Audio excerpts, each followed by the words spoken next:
चलिए सबसे पहले हम यहाँ पे एक्सेल स्टार्ट करते हैं। सबसे पहले करना क्या है, यहाँ पे आपको रन कमांड लेना है। आप रन कमांड से स्टार्ट कर सकते हैं। आप सर्च बॉक्स में डायरेक्टली एक्सेल टाइप करेंगे तो भी चलेगा। रन कमांड लेने के लिए आपको स्टार्ट और आर बटन प्रेस करना है, यानी विंडो की प्लस आर। विंडो की प्लस आर स्क्रीन पे मैं आपको दिखा रहा हूँ, और उसके बाद आपको यहाँ पे एक्सेल टाइप करना है। एंड एक्सेल जैसे आप टाइप करोगे, एंटर करोगे, एक्सेल शुरू हो जाएगा दोस्तों। तो जैसे एक्सेल शुरू करूंगा आपके सामने ये स्क्रीन का लेआउट आ जाएगा। इस तरह की स्क्रीन आ जाएगी। अगर आपका एक्सेल 2013 है, 16 है और 10 है तो थोड़ा बहुत चेंजेस रहेगा उसमें, लेकिन यहाँ पे 13 और 16 क्योंकि एक्सेल के अलग अलग वर्जन है। जो भी वर्जन आप यूज़ करते होगे डोंट वरी, जो मैं टिप्स या ट्रिक्स एक्सेल की बेसिक बिगिनर लेवल की बताने वाला हूँ वो सभी वर्जन में आपको यूज़फुल रहेगी। इसीलिए मैं कौन सा वर्जन यूज़ करता हूँ इससे कोई फ़र्क नहीं पड़ने वाला, आप कौन सा वर्जन यूज़ करें इससे भी कोई फ़र्क नहीं पड़ने वाला। बस आपको एक्सेल के अंदर जितनी भी चीज़ें मैं यहाँ पे पढ़ाने वाला हूँ वो उस वर्जन में काम आएगी। और नहीं आ रही है, उस वर्जन में नहीं दिखाई दे रही है, तो मैं आपको बताऊँगा कि वो चीज़ें उस वर्जन में नहीं है, कौन सी है। ऐसी कुछ चीज़ें हैं जो कि पुराने वर्जन में नहीं है, लेकिन मैं आपको बताऊंगा। फिलहाल तो आपको यहाँ पे बताओ कि स्क्रीन में आपको लेफ्ट साइड में जो रिसेंट फाइल दिखाई दे रही है, ये मैंने बनाई हुई फाइल है। जैसे मैं अलग अलग एक्सेल के डेटा पे काम करता हूँ तो उसमें जितनी भी फाइल मैं सेव करता हूँ वो यहाँ पे आ जाती है रिसेंट फाइल के अंदर, राइट। रिसेंट फाइल का बॉक्स आपको दिखाई दे रहा है।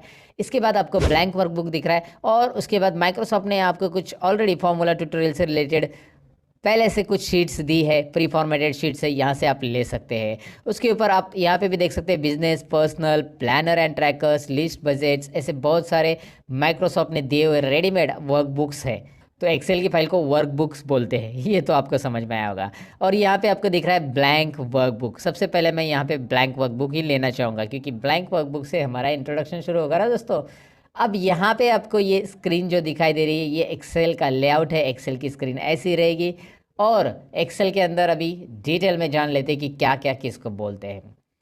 सबसे पहले तो मैं आपको यहाँ पे बताऊं कि ऊपर जो दिखाई दे रहा है home, insert, page layout, formulas, data, review, view, मेरे पास कुछ और एक्स्ट्रा भी टैब है। ये कैसा है मैं आपको बताने वाला हूँ वैसे भी, डोंट वरी अबाउट इट।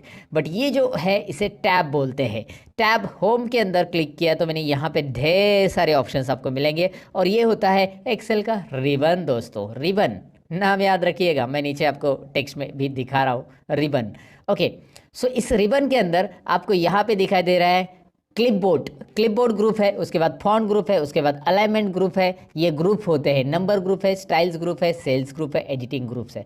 ये अलग अलग ग्रुप्स है। इस ग्रुप के बारे में भी हम जानेंगे कैसे इसके अंदर के ऑप्शंस हम ऑपरेट करेंगे। लाइक आपको किसी ने बोला कि होम टैब में अलाइनमेंट ग्रुप है और उसके अंदर मर्ज एंड सेंटर है, तो home tab, alignment group and merge and centre. समझ में आपको ये ग्रुप का काम क्या होता है, मतलब ये ग्रुप वाइज कुछ ऑप्शंस डिवाइड हो चुके हैं, इसके लिए यहाँ पे ग्रुप दिए हैं। तो आपको ईजी हो जाता है उस ऑप्शन को फाइंड आउट करने के लिए। जैसे आपको बोला कि कंडीशनल फॉर्मेटिंग ये स्टाइल्स में अवेलेबल है होम टैब के अंदर, तो स्टाइल्स ग्रुप आपको होम टैब में ढूंढना है। होम टैब यहाँ पे है, स्टाइल्स ग्रुप यहाँ पे मिल रहा है आपको, और उसके ऊपर कंडीशनल फॉर्मेटिंग यहाँ पे आपको दिखाई दे रहा है। ये भी हम सीखने वाले हैं दोस्तों, डोंट वरी अबाउट इट। सो ये एक वीडियो ऐसा मैं बना रहा हूँ जिसमें आपको बिगिनर्स लेवल में जो जानकारी होनी चाहिए एक्सेल की वो पूरी यहाँ पे रहेगी, इसीलिए बने रहिएगा।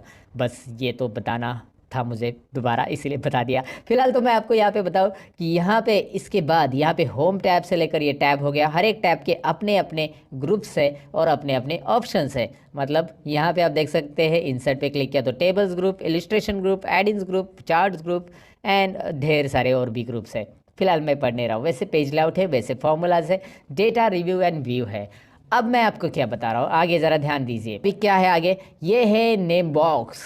अब ये नेम बॉक्स की जानकारी हम आपको डिटेल में देने वाले। इसका नाम याद रखिए नेम बॉक्स, और जिस सेल में हम क्लिक करेंगे उसका वो नाम बता रहा है, ये भी आपको यहाँ पे समझ में आ जाएगा। जैसे मैं इस बॉक्स में क्लिक कर रहा हूँ, इस बॉक्स को वैसे सेल बोलते हैं एक्सेल में। ये बॉक्स जो है इसे सेल बोला जाता है, CELL, राइट। तो ऑलवेज रिमेंबर दोस्तों, ये सेल जो होता है इसका एक एड्रेस होता है। जैसे यहाँ पे आप देख पाएंगे कि आई कॉलम और रो नंबर 11, इस सेल में मैंने क्लिक किया था, आई यहाँ पे क्लिक किया था, सॉरी, I11। तो I11 यहाँ पे दिखाई दे रहा है आपको नेम बॉक्स के अंदर। अब मैं यहाँ पे क्लिक कर रहा हूँ, A3 दिखाई दे रहा है, इसका नाम क्या है, B3, इसका नाम C3, इसका नाम D3। आप समझ गए होंगे।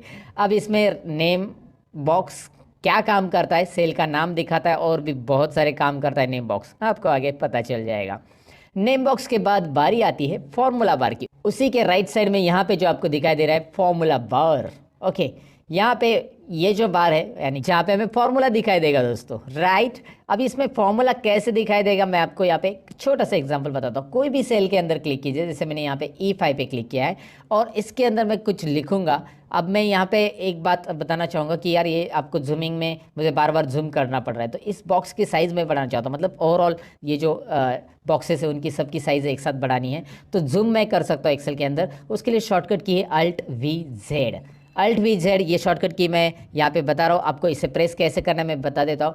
अल्ट के बाद वी प्रेस करना है, अल्ट के साथ में वी प्रेस कीजिए, आपको कुछ रिजल्ट नहीं आएगा, बाद में आपको जेड इंडिविजुअल प्रेस कर देना है। जैसे आप प्रेस करोगे यहाँ पे एक डायलॉग बॉक्स आएगा, जो कि मैं यहाँ पे मिडल में ले रहा हूँ स्क्रीन के, और आपको दिखा रहा हूँ जूम का डायलॉग बॉक्स है, मैग्निफिकेशन। इसमें आप अप एरो और डाउन एरो प्रेस करके, कीबोर्ड के ऊपर से अप और डाउन एरो प्रेस करके आप इसका जूमिंग लेवल डिक्लेयर कर सकते हैं। मैक्सिमम एक्सेल में 400% आप जूमिंग कर सकते हैं, जो कि आप एक कस्टम ऑप्शन दिया है उसमें आप टाइप करके ले सकते हैं।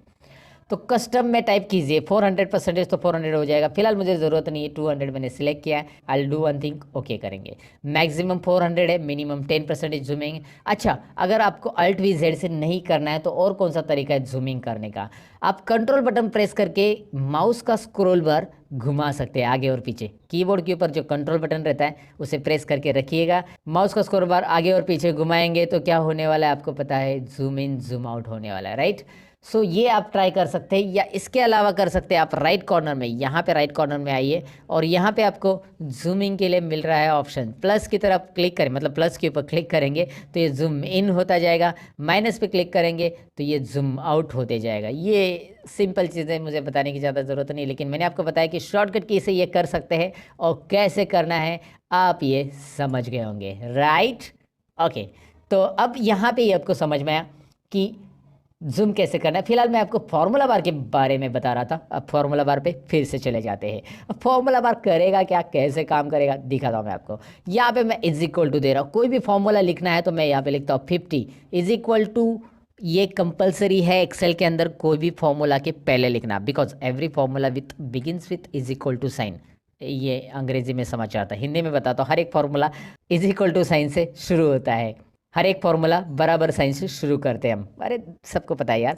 यहाँ पे देखिए 50 + 30 मैंने लिखा, ये प्लस का साइन जो कीबोर्ड के ऊपर प्लस रहता है वो कीजिए, और माइनस का साइन वहाँ पे माइनस का साइन है। मल्टीप्लिकेशन के लिए आप मल्टीप्लिकेशन यानी एस्ट्रिक का साइन यूज़ कर सकते हैं, और डिवाइड के लिए यहाँ पे स्लैश का साइन है, जो स्क्रीन के ऊपर मैं आपको दिखा रहा हूँ कि कौन सा साइन किसके लिए यूज़ किया जाता है, तो आप ज़रूर कर सकते हैं इसे। यहाँ पे देखिए एक सिंपल कैलकुलेशन हो चुका है, 50 + 30 यहाँ पे आ गया 80। अब मैं यहाँ पे 80 भी लिख रहा हूँ, नीचे मैंने डायरेक्ट 80 टाइप किया, यहाँ पे मैंने 80 कैलकुलेशन किया। आप बोलोगे इतना बेसिक कैलकुलेशन आपको आता नहीं क्या? मैंने आपको दिखाने के लिए किया कि ये होता क्या है। ध्यान से देखिए फॉर्मूला बार में ऊपर क्या दिख रहा है, जो कि मैंने C4 में कुछ टाइप किया था, दिखाई दे रहा है आपको। C4 सेल में मैंने टाइप किया है 50 + 30 और उसका आंसर तो 80 दिख रहा है सेल, लेकिन फॉर्मूला बार उसका फॉर्मूला दिखा रहा है। और C5 सेल में क्या हो रहा है, C5 सेल में मैंने डायरेक्टली 80 टाइप किया, राइट।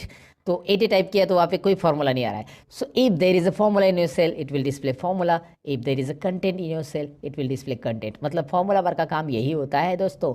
यहाँ पे देखिए फॉर्मूला है तो फॉर्मूला दिखा रहा है, यहाँ पे देखिए सेल में कंटेंट है तो कंटेंट दिख रहा है, टेक्स्ट है तो टेक्स्ट दिखाई देगा। और यहाँ पे नोटिस कीजिए जब आप टेक्स्ट टाइप करेंगे तो वो लेफ्ट अलाइनमेंट में ऑटोमेटिक आएगा, जो भी टेक्स्ट आप टाइप करो। जैसे मैंने यहाँ पे टाइप किया लर्न मोर, तो ये आपको ये थोड़ा सा कॉलम की साइज़ में बढ़ाना बताऊंगा आपको आगे, लेकिन यहाँ पे दिख रहा है ये लेफ्ट साइड में रहेगा और ये रहेगा राइट साइड में। टेक्स्ट हमेशा लेफ्ट साइड में अलाइन करता है और नंबर हमेशा राइट में अलाइन करता है, लेकिन हम उसे अलाइन चेंज कर सकते हैं, left to right, right to left कर सकते हैं। फिलहाल तो फॉर्मूला बार मैंने बताया, और फॉर्मूला बार इतना ही नहीं है जितना दिख रहा है। फॉर्मूला बार को यहाँ पे राइट कॉर्नर से हम एक्सटेंड कर सकते हैं। यहाँ पे एक छोटा सा डाउन एरो दिख रहा है आपको, और इसे आप क्लिक करेंगे तो ये फॉर्मूला बार एक्सटेंड होता है, राइट।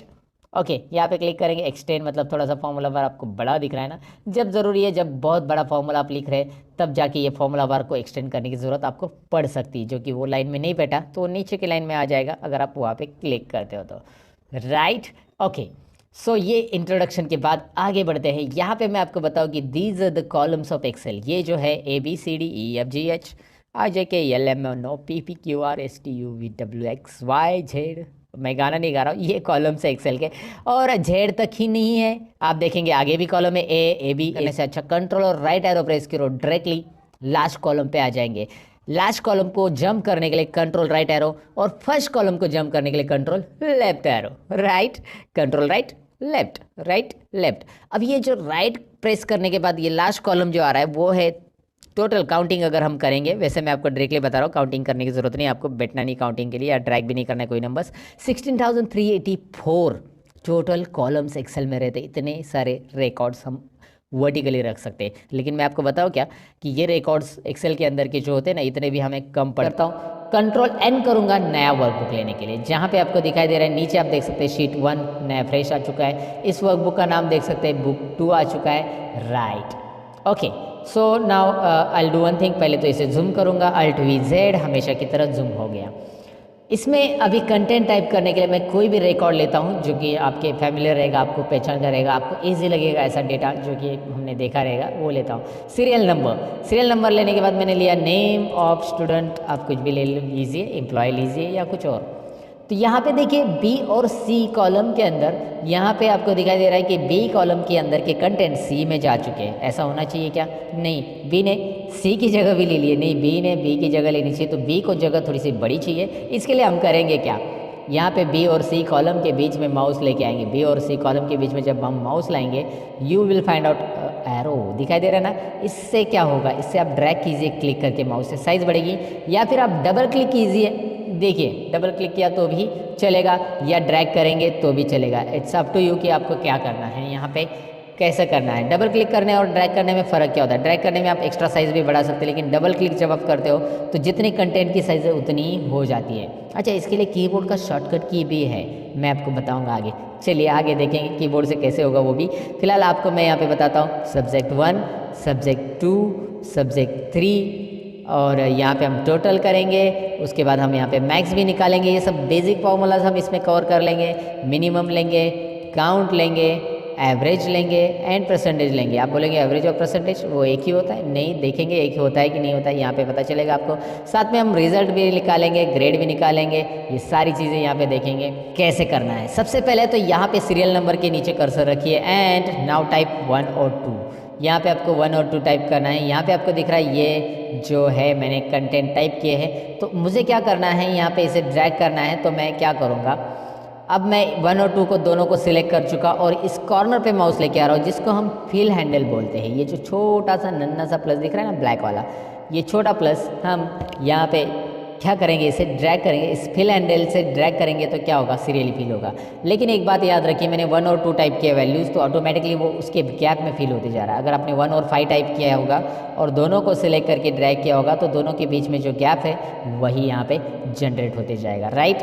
तो ये यहाँ पे समझ में आएगा। अगर आपने 1 लिखा और ड्रैग किया तो क्या होगा, सब जगह पे 1 1 होगा। लेकिन फिर भी आप चाहते हैं 1 लिखे और ड्रैग करने के बाद भी, तो यहाँ पे माउस बटन लेके आइए और कंट्रोल बटन कीबोर्ड पे प्रेस कीजिए। होगा क्या इससे, जब आप कंट्रोल प्रेस करते तो you will find out small plus और ऑन दैट प्लस, तो जो पहला प्लस है उसी के ऊपर एक और प्लस आ रहा है। देखो कंट्रोल छोड़ दिया, गया, कंट्रोल प्रेस किया, आ गया। अब करेंगे क्या, मैं आपको दिखाता हूँ। चलिए मैं कंट्रोल प्रेस करके इसको ड्रैग करूँगा तो ये सीरियली फिल होगा। मतलब कोई एक नंबर से भी आप सीरियली फिल कर सकते हैं, या 2 नंबर टाइप किया और दोनों को बिना कंट्रोल प्रेस करके फिल हैंडल से, फिल हैंडल याद रखना है, उससे ड्रैग करेंगे तो भी हो जाएगा। अच्छा, यहाँ पे भी ऑप्शन है, आपने गलती से इसे फिल सीरीज़ किया और आपको कॉपी सेल्स चाहिए, तो यहाँ पे ऑप्शन है copy cells, fill formatting only, fill without formatting, flash fill, ये सारी चीज़ें आती है। ये आगे के है, लेकिन कॉपी सेल से क्या होगा देखिए यहाँ पे। फिलहाल मैं कंट्रोल जेड करता हूँ और दोबारा यहाँ पे मैं ड्रैग करूँगा कंट्रोल बटन प्रेस करके, और मैं यहाँ पे लगभग 5 स्टूडेंट ही लेता हूँ आपको एक एग्जाम्पल रिपोर्ट दिखाने के लिए। और यहाँ पे कॉपी सेल हो गया अभी, क्योंकि मैंने कंट्रोल छोड़ दिया, तो फिल सीरीज़ भी कर सकते हैं आप यहाँ से, राइट। तो ये छोटे छोटे ऑप्शन जो होते हैं ये बिगिनर्स लेवल के लिए बहुत इंपॉर्टेंट होते हैं। और मैं ये समझता हूँ कि आपको एक्सेल कुछ भी नहीं आता है, इसलिए ये सारी चीज़ें एक्सप्लेन कर रहा हूँ मैं, ईच एंड एवरी पॉइंट को डिटेल में एक्सप्लेन करूँगा दोस्तों। ओके, तो यहाँ पे मैं कंटेंट टाइप करूँगा, जैसे कि मैंने नाम लिए ABCD। Okay, it's up to you, कौन से भी नाम ले सकते हैं। एक बात ध्यान दीजिए, इस कॉलम की साइज़ देखिए कितनी बड़ी है। मैं इस कॉलम को डबल क्लिक करूँगा तो ऐसे छोटा हो जाएगा, इस कॉलम के ऊपर डबल क्लिक करूँगा तो ऐसे छोटा हो जाएगा। तो ऐसे हर एक कॉलम को करना पड़ेगा मुझे, राइट। इससे अच्छा मैं क्या करूँगा, A से लेकर सब कुछ कॉलम को एक साथ सब कुछ ऐसे ड्रैग करूँगा, सभी कॉलम को ऐसे सेलेक्ट करूँगा जिसमें कंटेंट है। कैसे ड्रैग करना है देखिए, A के ऊपर माउस पॉइंटर लाया, माउस का लेफ्ट बटन क्लिक करके रखा एंड ड्रैग किया एंड तक, राइट। एन तक ड्रैग किया, लेफ्ट बटन क्लिक करके। अब कहीं पे भी एक जॉइंट पे मतलब माउस पॉइंटर लेके आइए, कहीं पे भी आप एक जॉइंट पे लेके आइए माउस पॉइंटर, यहाँ पे देख सकते हैं, और इसके ऊपर डबल क्लिक कीजिए। सभी कॉलम की साइज़ एक साथ एडजस्ट हो गई, है ना इंटरेस्टिंग। आप ऐसे भी कर सकते हैं। अच्छा, दूसरा तरीका क्या है, कीबोर्ड से कंट्रोल ए बटन प्रेस कीजिए, सिलेक्ट हो जाएगा। जितना भी डेटा टाइप किया वो सिलेक्ट हो गया। अब आपको प्रेस करना है कीबोर्ड पे एक शॉर्टकट की, वो है अल्ट प्रेस कीजिए, वो है अल्ट प्रेस कीजिएगा, उसके बाद एच प्रेस कीजिएगा, उसके बाद ओ, और उसके बाद आई। देखिए मैंने उसके बाद बोला, यानी कि अल्ट के साथ ये सारी चीज़ें प्रेस करके नहीं रखनी है। अल्ट प्रेस करके छोड़ देना है, एच प्रेस करके छोड़ देना है, ओ प्रेस करके छोड़ देना है, और आई प्रेस करना है। दोबारा देखिए, अल्ट एच ओ आई, राइट। तो ये होता क्या है मैं आपको बता देता हूँ, यहाँ पे ही पहले बता देता हूँ कि होता क्या है। जैसे आप अल्ट प्रेस करते हो तो यहाँ पे ऊपर दिखाई दे रहा है कि कौन से टैब के लिए कौन सी शॉर्टकट की बनी है। अल्ट प्रेस करते ही वो सारी शॉर्टकट कीज़ यहाँ पे दिखाई देती है। अच्छा, हमें होम टैब में जाना है तो मैं एच प्रेस करता हूँ। चलिए मैं एच प्रेस करता हूँ तो होम टैब के सारे ऑप्शन यहाँ पे दिखाई देंगे। फिर होम टैब में ऐसा कौन सा ऑप्शन है जो हमारे कॉलम को ऑटो फिट करता है, वो है फॉर्मेट के अंदर। यहाँ पे फॉर्मेट जो दिखाई दे रहा है राइट साइड में, उसके अंदर वो है। तो ओ है फॉर्मेट के लिए, तो मैंने ओ प्रेस किया, और ओ के अंदर आपको यहाँ पे दिखाई दे रहा है ऑटो फिट कॉलम विड्थ, जो ऑप्शन दिखाई दे रहा है ना, उसके लिए आपको आई प्रेस करना है। वैसे आपको रो करना है या बाकी सारी चीज़ों के लिए भी दिया है, फिलहाल तो हमें आई प्रेस करना है यहाँ पे। तो अल्ट एच ओ आई करेंगे तो ये ऑटोमेटिक हो जाता है। तो याद रखिए अल्ट का जो कीज़ है या कॉम्बिनेशन है, ये आपको बहुत यूज़फुल होगा। अल्ट प्रेस करके छोड़ देना है, फिर एच, और उसके अंदर होम टैब के अंदर के ऑप्शन, ऐसे आप ऑपरेट कर सकते हैं। ऐसे ढेर सारी शॉर्टकट की बना के आप प्रैक्टिस कर सकते हैं। इसे ज़रूर ट्राई कीजिएगा दोस्तों। अब यहाँ पे लगभग हमने टाइप कर लिया हमारा डेटा एंट्री करने के लिए आपको टाइप कैसे करना है मैंने आपको बताया। डेटा एंट्री की टिप्स भी इसमें मैं आपको बताऊंगा। सबसे पहली टिप्स देखिए डेटा एंट्री में, यहाँ पे ही मुझे डेटा फिल करना है सब्जेक्ट 1 2 3 में, राइट। और आपको पता है कि इसके बाद ये खत्म होने के बाद यहाँ पे टाइप करना है, यहाँ पे टाइप करना है। तो इससे अच्छा इन तीनों को सिलेक्ट कीजिए। जितने भी डेटा पे आपको कुछ भी टाइप करना रहता है उसको आपको सिलेक्ट करना बहुत ज़रूरी है। जब आप सिलेक्ट करोगे तो उसका बेनिफिट क्या होगा, चलिए मैं आपको दिखाता हूँ। यहाँ पे कोई नंबर मैं टाइप करूँगा तो ये नंबर टाइप करने के बाद कर्सर ऑटोमेटिकली नेक्स्ट सेल में चला जा रहा है। आपको नेक्स्ट सेल में जाने की ज़रूरत नहीं है। देखिए दिखाई दे रहा है ना आपको, यहाँ पे बस नंबर न्यूमेरिक कीपैड का एंटर कीजिए, नंबर टाइप कीजिए, और न्यूमेरिक कीपैड पे जो एंटर बटन है वो प्रेस कीजिए। ऑटोमेटिकली कर्सर आपका नेक्स्ट यहाँ पे आ चुका है। तो यहाँ पे आपने एक बॉक्स सिलेक्ट करने के बाद उस बॉक्स के अंदर आप इस तरह से सिलेक्शन आपका रहेगा। बस आपको यहाँ पे नंबर टाइप करके एंटर करना है। फास्ट डेटा एंटर करने के लिए ट्रिक्स या डेटा एंट्री के लिए ट्रिक्स जरूर आजमाइएगा दोस्तों। अच्छा, आप इसकी टोटल कैसे करते हैं देखिए। यहाँ पे तीनों को सिलेक्ट कर रहा हूँ मैं, और तीनों को सिलेक्ट करने के बाद इसका टोटल आता है 142। देखिए इन तीनों को सिलेक्ट करता हूँ, इसका टोटल आता है 118। इन तीनों को सिलेक्ट कर रहा हूँ, इसका टोटल आ रहा है 76। मैं इतना फास्ट कैलकुलेशन कैसे कर रहा हूँ, मैं नहीं कर रहा हूँ दोस्तों, एक्सेल खुद कर रहा है। तो जैसे मैं इसे सिलेक्ट कर रहा हूँ, यहाँ पे बॉटम में देखिए मैं यहाँ पे दिखा रहा हूँ आपको सम और काउंट और एवरेज तीनों भी आ रहा है, राइट। यहाँ पे मैं देख के बता रहा हूँ आपको, मैं खुद कैलकुलेशन नहीं कर रहा हूँ। तो यहाँ पे सिंपल है, आपको करना क्या, इन तीनों को सिलेक्ट, यहाँ पे टोटल आ रहा है, लेकिन ये टोटल मुझे यहाँ पे चाहिए।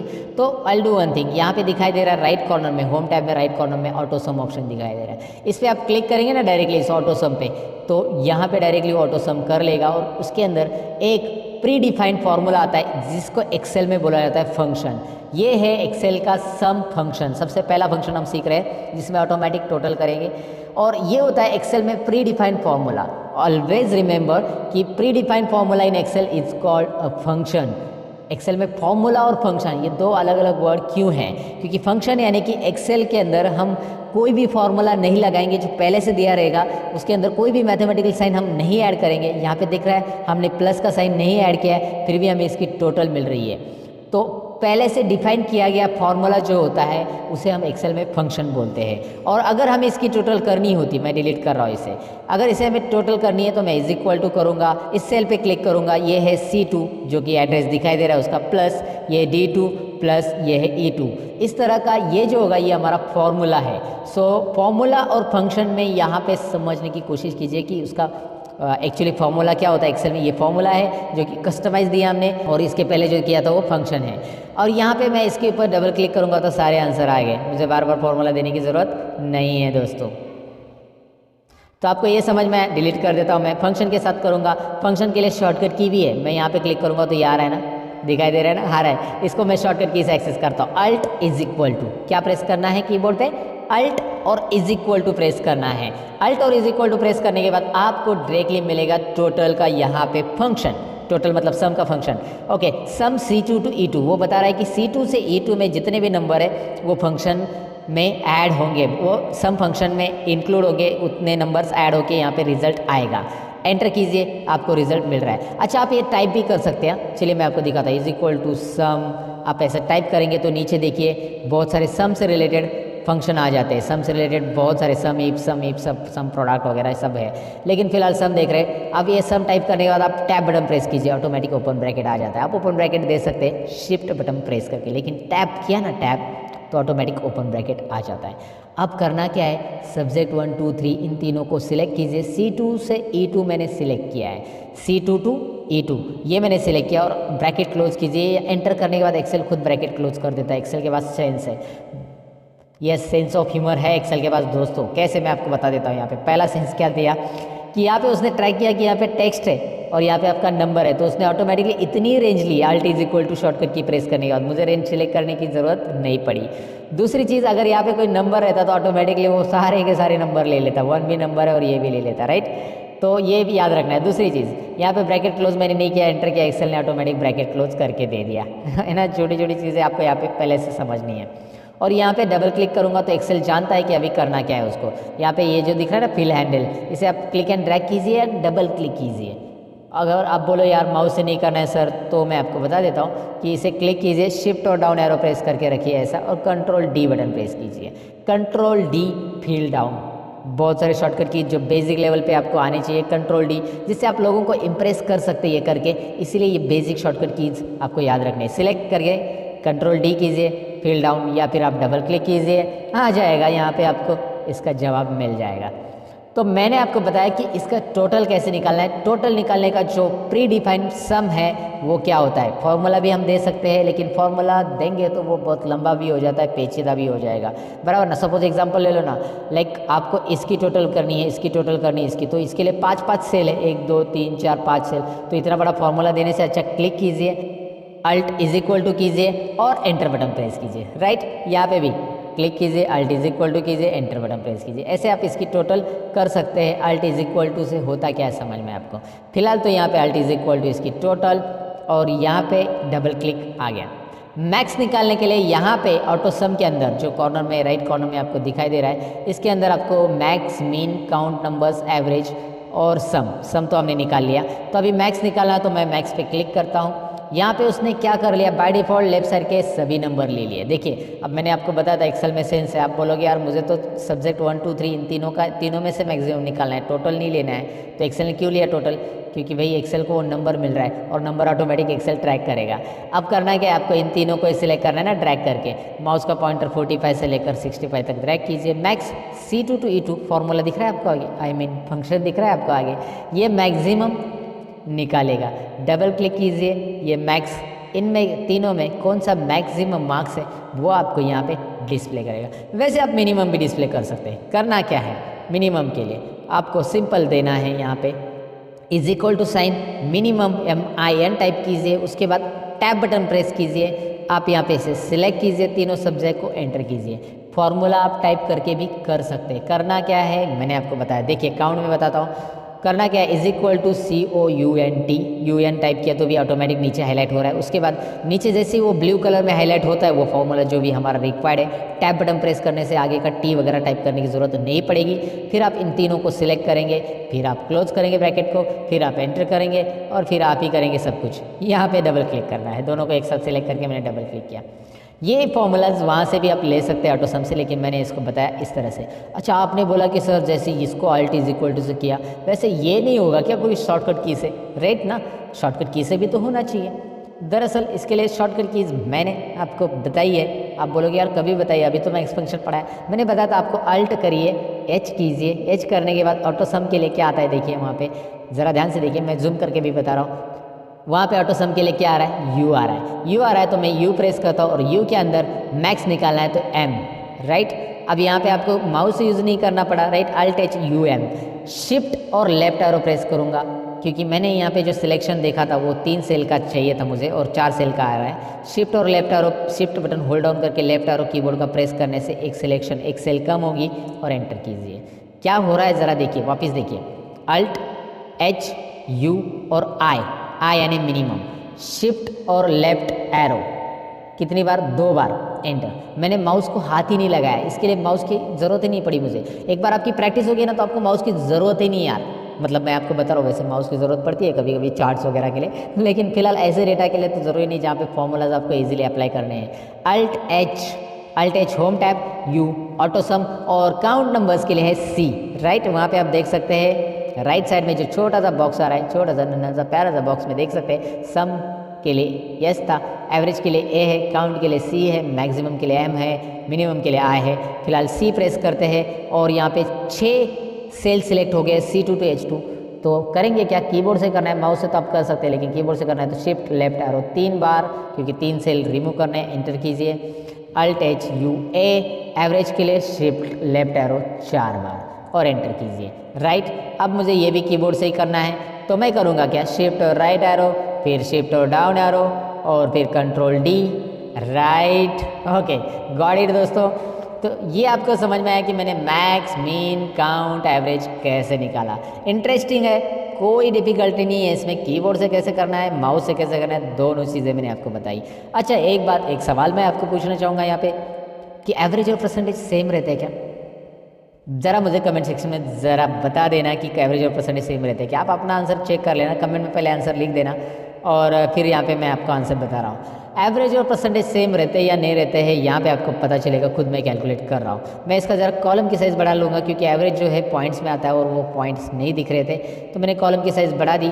लेकिन यहाँ पे ज़्यादा डेसिमल आ रहे हैं, इतने ज़्यादा डेसिमल प्लेसेस हमें चाहिए क्या? देखिए कॉलम की साइज़ बढ़ाई है, इतने सारे डेसिमल आ रहे हैं। तो डेसिमल प्लेसेस को अगर कम ज़्यादा करना है या एक पर्टिकुलर डेसिमल में रखना है, तो यहाँ पे होम टैब में आपको ऑप्शन दिया गया है नंबर फॉर्मेट में, ये नंबर ग्रुप दिख रहा है ना, उसमें आपको यहाँ पे ये जो ऑप्शन दिखाई दे रहा है डिक्रीज डेसिमल है, और यहाँ पे मैं डिक्रीज कर दिया पूरा का पूरा, लेकिन मुझे यहाँ पे राउंड फिगर मिलेगा फिर, तो मैं इंक्रीज डेसिमल पे क्लिक करूँगा। इंक्रीज डेसिमल पे क्लिक जैसे करूँगा 1 2, ये इंक्रीज और डिक्रीज डेसिमल यहाँ पे याद रखना है, इंक्रीज डेसिमल डिक्रीज डेसिमल। सो यहाँ पे बस क्लिक करेंगे तो आपको मिल जाएगा वो ऑप्शंस। यहाँ पे डबल क्लिक कीजिए, कॉलम की साइज़ यहाँ पे एडजस्ट हो जाएगी। ये 2 डेसिमल मैंने रख दिया। अब यहाँ पे परसेंटेज के लिए फॉर्मूला हमें देना पड़ेगा, क्योंकि कोई फंक्शन अवेलेबल नहीं है एक्सेल के अंदर, और परसेंटेज का जो फॉर्मूला रहेगा हम कैसे करेंगे, is equal to this is our total divide by what is next, total divide by out of marks. कितने में से मिला ये तीनों भी सब्जेक्ट 100 मार्क्स के मिले, मतलब पहले सब्जेक्ट 1 को 100 में से मिला है, सब्जेक्ट 2 को 100 में से मिला है और सब्जेक्ट 3 को 100 में से मार्क्स मिला है, तो तीनों 300 में से मुझे मिले हैं, इसलिए 300 इंटू 100, राइट। सो 300 इंटू 100 अगर मैं क्रॉस मल्टीप्लिकेशन करूँगा तो दोनों जीरो हट जाएंगे, और यहाँ पे मैं 3 लिखूंगा तो भी चलेगा, लेकिन मैं आपको फॉर्मूला समझाने के लिए ऐसा लिख रहा हूँ, एंटर करूँगा और मैं यहाँ पे डबल क्लिक करूँगा, और यहाँ पे देखिए क्या हो रहा है, एवरेज और परसेंटेज यहाँ पे आपको दिखाई दे रहा है। यहाँ पे डेसिमल प्लेसेस एक काम कीजिए, कम कीजिए, 2 डेसिमल प्लेसेस रखिए बस, और आपको एवरेज और परसेंटेज सिमिलर दिख रहा है या नहीं, ज़रा बताइए। सिमिलर है आप बोलेंगे, सिमिलर ही होता है ऐसा आप बोलेंगे, लेकिन कुछ केसेस में सिमिलर है, कुछ केसेस में नहीं। अब कैसे, मैं आपको बता देता हूँ। अगर आपके सब्जेक्ट तीनों भी सब्जेक्ट 100 मार्क्स के हैं तो एवरेज और परसेंटेज सिमिलर रहेगा, लेकिन कोई एक सब्जेक्ट 150 में से मार्क्स मिले हैं, so it is possible to like get 148 marks, है ना, आपको 148 मिले हैं 150 में से, राइट।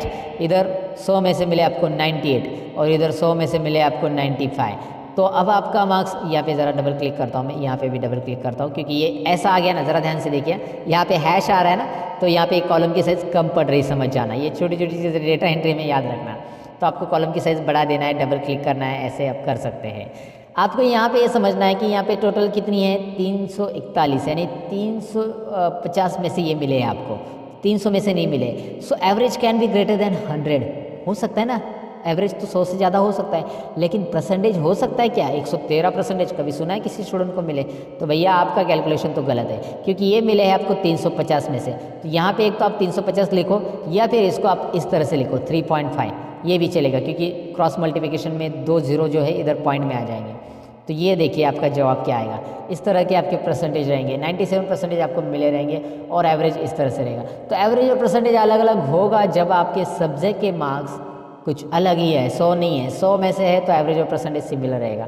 फिलहाल मैं इसे अंडू कर देता हूँ सारी चीज़ों को, और मैं आपको ये बताने के लिए ये मैंने सारी चीज़ें या उटपटांग हरकतें की कि एवरेज और परसेंटेज अलग अलग कौन से केसेस में होते हैं। अब आप किसी को भी बता सकते हैं। बहुत सारे लोगों की एक गलतफहमी होती है कि ये दोनों इक्वल रहते हैं, लेकिन कुछ केसेस में ये दोनों सिमिलर या इक्वल हम नहीं कह सकते उसको, राइट।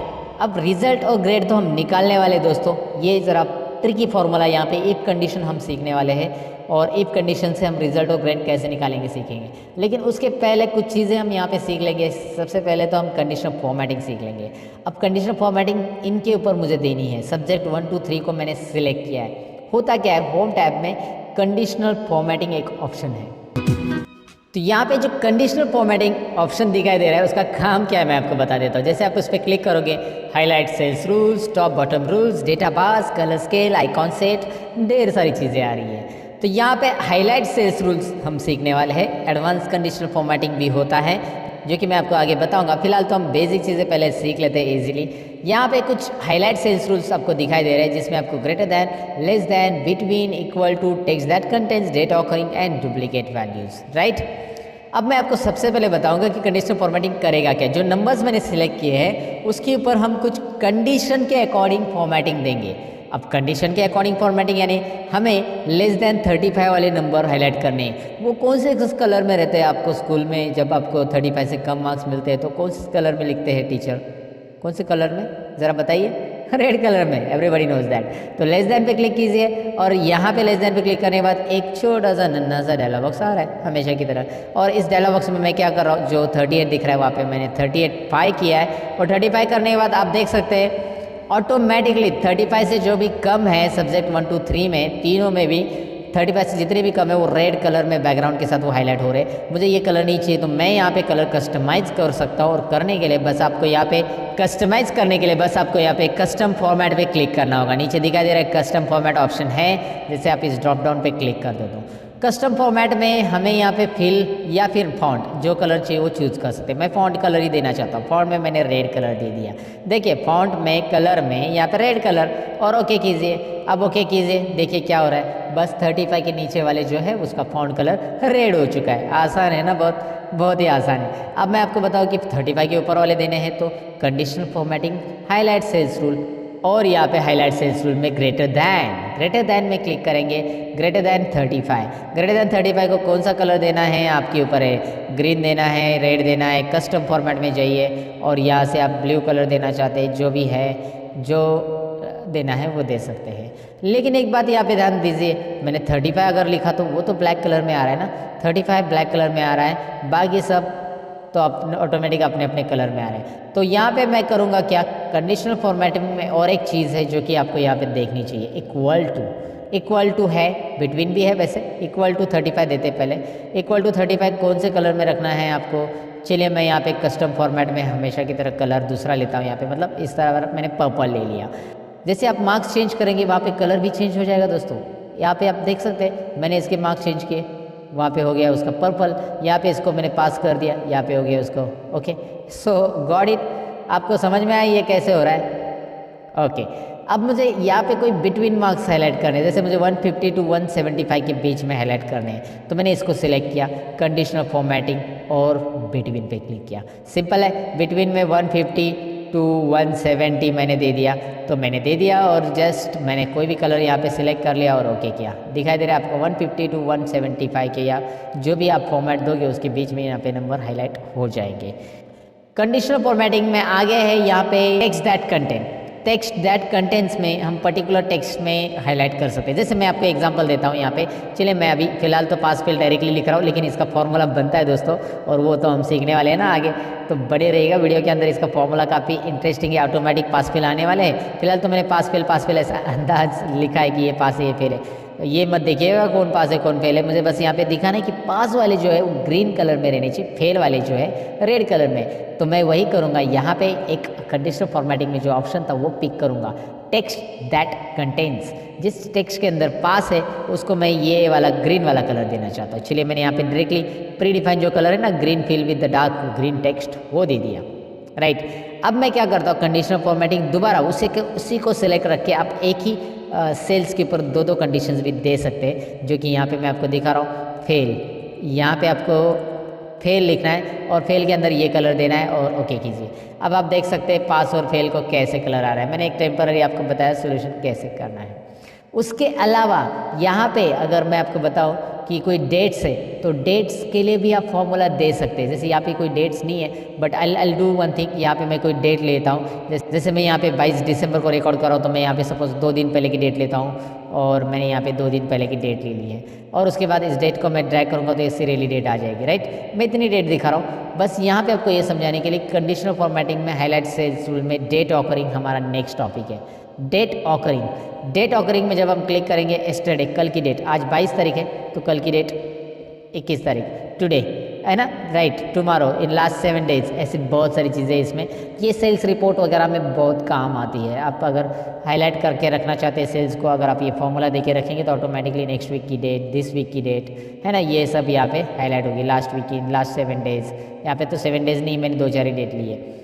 तो ये कंडीशनल फॉर्मेटिंग आप यहाँ पे अप्लाई कर सकते हैं डेट वाइज। फिलहाल मैंने उस पर नहीं किया, लेकिन मैंने आपको बता दिया। अच्छा, दूसरी चीज़ यहाँ पे मैं आपको बताना चाहूँगा कि यहाँ पे नाम है और आप चाहते कि यहाँ पे किसी का भी नाम डुप्लीकेट आए तो वो हाईलाइट हो जाए, या आपने मोबाइल नंबर लिखा रहेगा तो डुप्लीकेट मोबाइल नंबर एंटर करते हैं तो वो हाईलाइट हो जाए। तो डुप्लीकेट वैल्यूज़ आपको पता चले एंटर करने के बाद, तो सबसे पहले इस कॉलम पे पूरे कॉलम को सिलेक्ट कीजिए, क्योंकि पूरे कॉलम में जब आप एंटर करेंगे तो आपको पता चलना चाहिए। तो बी कॉलम पे क्लिक करने के बाद conditional formatting, highlight cells rule, और लास्ट ऑप्शन जो है यहाँ पे देखना है from this list duplicate values, ये दिखाई दे रहा है, क्लिक कीजिएगा। क्लिक करने के बाद बस यहाँ पे कलर तो ऑटोमेटिक आने वाला है, कलर है, डुप्लीकेट वैल्यूज़ यहाँ पे रखिए और ओके कीजिए। डुप्लीकेट ही रखना है। और अभी क्या होगा देखिए, मैं आपको बता देता हूँ कि ए अगर हमने डबल लिखा तो क्या हो रहा है। अगर मैं यहाँ पे ऐप लिखता हूँ सो कुछ भी प्रॉब्लम नहीं है, जी लिखता हूँ उसे कुछ प्रॉब्लम नहीं है, लेकिन उस लिस्ट में अगर वो नाम दोबारा आता है, जैसे ये नाम दोबारा आ गया है बी, तो वो हाईलाइट कर रहा है 2 बार है भैया, ये भी 2 बार है, कहाँ पे वो बता रहा है, सी डी भी हाईलाइट कर रहा है, राइट। सो डुप्लीकेट वैल्यू हाईलाइट करने के लिए काफ़ी इंटरेस्टिंग है। आपने ABCD लिखा है, मैंने ये मत समझो कि ABCD आएगा खाली, मैंने अनिल नाम लिखा, और अगर अनिल नाम पहले से लिखा होगा लिस्ट में, लुक एट हियर, राइट, तो ये भी यहाँ पे हो जाएगा हाईलाइट। इंटरेस्टिंग है, ये सारी चीज़ें आपको समझ में आई होगी। कंडीशनल फॉर्मेटिंग करना कैसे है। कंडीशनल फॉर्मेटिंग में यहाँ पे इस मार्क्स को कुछ अलग तरीके से फॉर्मेट करने के लिए मैं यहाँ पे सबसे पहले इसका फॉर्मेटिंग हटाना चाहूँगा। तो मैं कंडीशनल फॉर्मेटिंग में जाता हूँ, क्लियर रूल्स, और यहाँ पे 2 ऑप्शन रहते हैं कि आपको पूरे शीट का रूल क्लियर करना है, मतलब यहाँ पे राइट साइड में पास फेल को लगाया हुआ रूल भी क्रिएट करना है। तो clear rules from entire sheet कीजिए, सबके रूल जाएंगे, जो सिलेक्टेड है उनके भी जाएंगे, बाकी के भी जाएंगे। और क्लियर रूल्स फ्रॉम सिलेक्टेड मतलब जो नंबर सिलेक्टेड है उसी के जाएंगे। तो मैं फिलहाल नंबर के गायब करना चाहता हूँ, तो देखिए नंबर के रूल्स गायब हो गए। अब यहाँ पे कंडीशनल फॉर्मेटिंग में आपको मैं बताऊँ कि टॉप बॉटम रूल्स भी है कि इसमें टॉप 10 आइटम्स अगर आपको हाईलाइट करने तो होंगे, टॉप 1 आइटम्स हाईलाइट करने हैं तो यहाँ पे टॉप 1 दिखाई देगा, क्योंकि 65 ही टॉप 1 है तो सभी के सभी हाईलाइट हो जाएंगे। टॉप 2, 3, 4, 5 में वही आएंगे, 6 में नेक्स्ट आइटम आएगा। तो ये टॉप आइटम्स हाईलाइट करने के लिए वैसे आप यहाँ पे बॉटम और बाकी सब आइटम्स हाईलाइट कर सकते हैं। जो आइटम जो नंबर आप हाईलाइट करना चाहते हैं वो हाईलाइट कर सकते हैं। आइटम्स हमारे हिंदी में कुछ अलग तरीके से बोला जाता है या मीनिंग लिया जाता है, लेकिन यहाँ पे आइटम्स मतलब नंबर से हमारे दोस्तों। सो समझ में आपको ये कैसे करना है, टॉप बॉटम टॉप 10%, ये ज़रा ट्राई मारिएगा इसके ऊपर ज़रा। डेटा बार्स में यहाँ पे मैं आपको बताऊँ कि डेटा बार्स में जैसे ही आप कोई भी यहाँ पे नंबर्स मतलब कोई भी कलर्स के ऊपर या ग्रेडियंट के ऊपर सेलेक्ट करते हैं, सॉलिड फील लीजिए या डेटा बार्स में ग्रेडियंट फील लीजिए, यहाँ पे आपको वो कलर्स में वो पर्टिकुलर सेल पूरा यहाँ पे फिलअप दिखाई देगा। मैं आपको दिखाता हूँ, यहाँ पे हाईएस्ट है इसलिए 65, अगर ये लोएस्ट हो गया तो देखिए ये 5 है ना, क्योंकि उसका परसेंटेज उतना है ना। अगर मैंने इसको 100 दिया तो 65 देखो कितना आ रहा है, 65 उतने ही परसेंटेज रेंज में भरा हुआ रहेगा। 50 रहेगा तो आधा, 100 फुल है तो 50 आधा आ जाएगा सेल में, आधा कलर आधा ये। तो आपको ये समझने में दिक्कत नहीं है कि डेटाबेस यहाँ पे क्या बता रहा है। बहुत सिंपली आपको डेटा का प्रेजेंटेशन मिल रहा है कंडीशनल फॉर्मेटिंग के अंदर। डेटाबेस के रूल्स क्लियर करने हैं या पूरे रूल्स क्लियर करने, तो clear rules from entire sheet, पूरे के पूरे रूल्स मैंने क्लियर कर दिए। अब डेटाबेस के अलावा कलर स्केल भी है, पूरे कलर अलग अलग रेंज में आ जाएगा, मतलब 25 जो रेंज में रहेंगे वो रेंज में एक ही कलर मिलेगा आपको, 25, 21, 22, 23 के हो एक ही कलर, फिर अलग अलग रेंज में अलग अलग कलर स्केल मिलेंगे। वैसे ही आइकॉन सेट देखिए, ये काफ़ी इंटरेस्टिंग है। जो हाईएस्ट नंबर, ये आपने देखा होगा ना मोबाइल में, जैसे आपको नेटवर्क मिलता है, आपको नेटवर्क पूरा मिला तो 4 Kandi network, 3 Kandi network, 2 Kandi network हम बोलते हैं ना, तो यहाँ पे वैसे ये कुछ है, नेटवर्क में शो करिए या फिर इसे शो कीजिए या फिर इसे शो कीजिए। जो भी आपको प्रेजेंटेशन में अच्छा या अट्रैक्टिव लग रहा है ये आप दिखा सकते हैं। ये बस मीटिंग के लिए, प्रेजेंटेशन के लिए होगा, प्रिंटिंग के लिए वगैरह इसका यूज़ करने की ज़रूरत नहीं है। और ये डेटा में जब प्रेजेंट किया जाता है तभी इसका ज़्यादातर यूज़ किया जाता है। अब आपको लगा कि यार ये मैंने दिखाया लेकिन मुझे यही दिखाना है, इसमें नंबर नहीं दिखाने, तो ये भी हम कर सकते हैं। नंबर गायब करने के लिए एक छोटी सी ट्रिक यहाँ पे बता देता हूँ, मैं आपको जल्दी बता देता हूँ। यहाँ पे नंबर फॉर्मेट दिखाई दे रहा है, उसके यहाँ पे क्लिक करना है नंबर फॉर्मेट पे। होम टैब में ये नंबर फॉर्मेट है, उसका जो ऑप्शंस आता है एक्स्ट्रा ऑप्शंस, यहाँ पे फॉर्मेट सेल्स आ जाएगा। इसे लाने के लिए आप Ctrl+1 भी बटन प्रेस कर सकते हैं कीबोर्ड से, Ctrl+1 ये उसकी शॉर्टकट की है।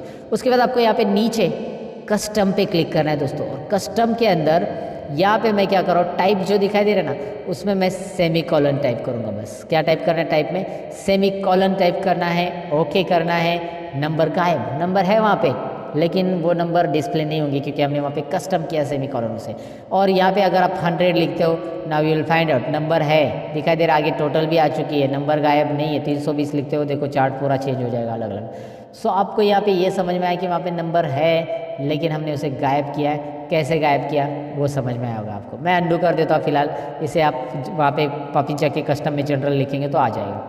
तो ये नंबर फॉर्मेट कैसे करना है और किस तरह से कंडीशनल फॉर्मेटिंग अप्लाई करनी है आपको समझ में आया होगा। अब यहाँ पे कुछ चीज़ें और जानते हैं, जैसे कि यहाँ पे कंडीशनल फॉर्मेटिंग तो मैंने आपको बता दिया। यहाँ पे एक रो इंसर्ट करना है, कैसे करना है मैं आपको बताता हूँ। Ctrl+, ये डेटा एंट्री में याद रखिए कि आपको अगर कोई रो इंसर्ट करना है कोई भी सेल के अंदर तो आप इसे राइट क्लिक करके भी कर सकते हैं। राइट क्लिक इंसर्ट रो, देखिए रो कैसे इंसर्ट करना है, बहुत ही सिंपल है। कोई भी रो ऐड करना है, कॉलम ऐड करना है, सपोज सब्जेक्ट 4 यहाँ पे रह गया, कुछ भी चीज़ें आपको ऐड करनी नहीं, आपको यहाँ पे कॉन्टैक्ट नंबर ऐड करना था तो आपने यहाँ पे करना है राइट क्लिक और इंसर्ट। नया कॉलम ऐड करने के लिए राइट क्लिक इंसर्ट। ये शॉर्टकट की मैं बताता हूँ आपको, Ctrl+, देखिए आपको सिलेक्ट कौन सा कॉलम करना है, जिस कॉलम के पहले आपको कॉलम ऐड करना है उसी कॉलम को सिलेक्ट करना है और Ctrl+ उसके पहले आ जाएगा।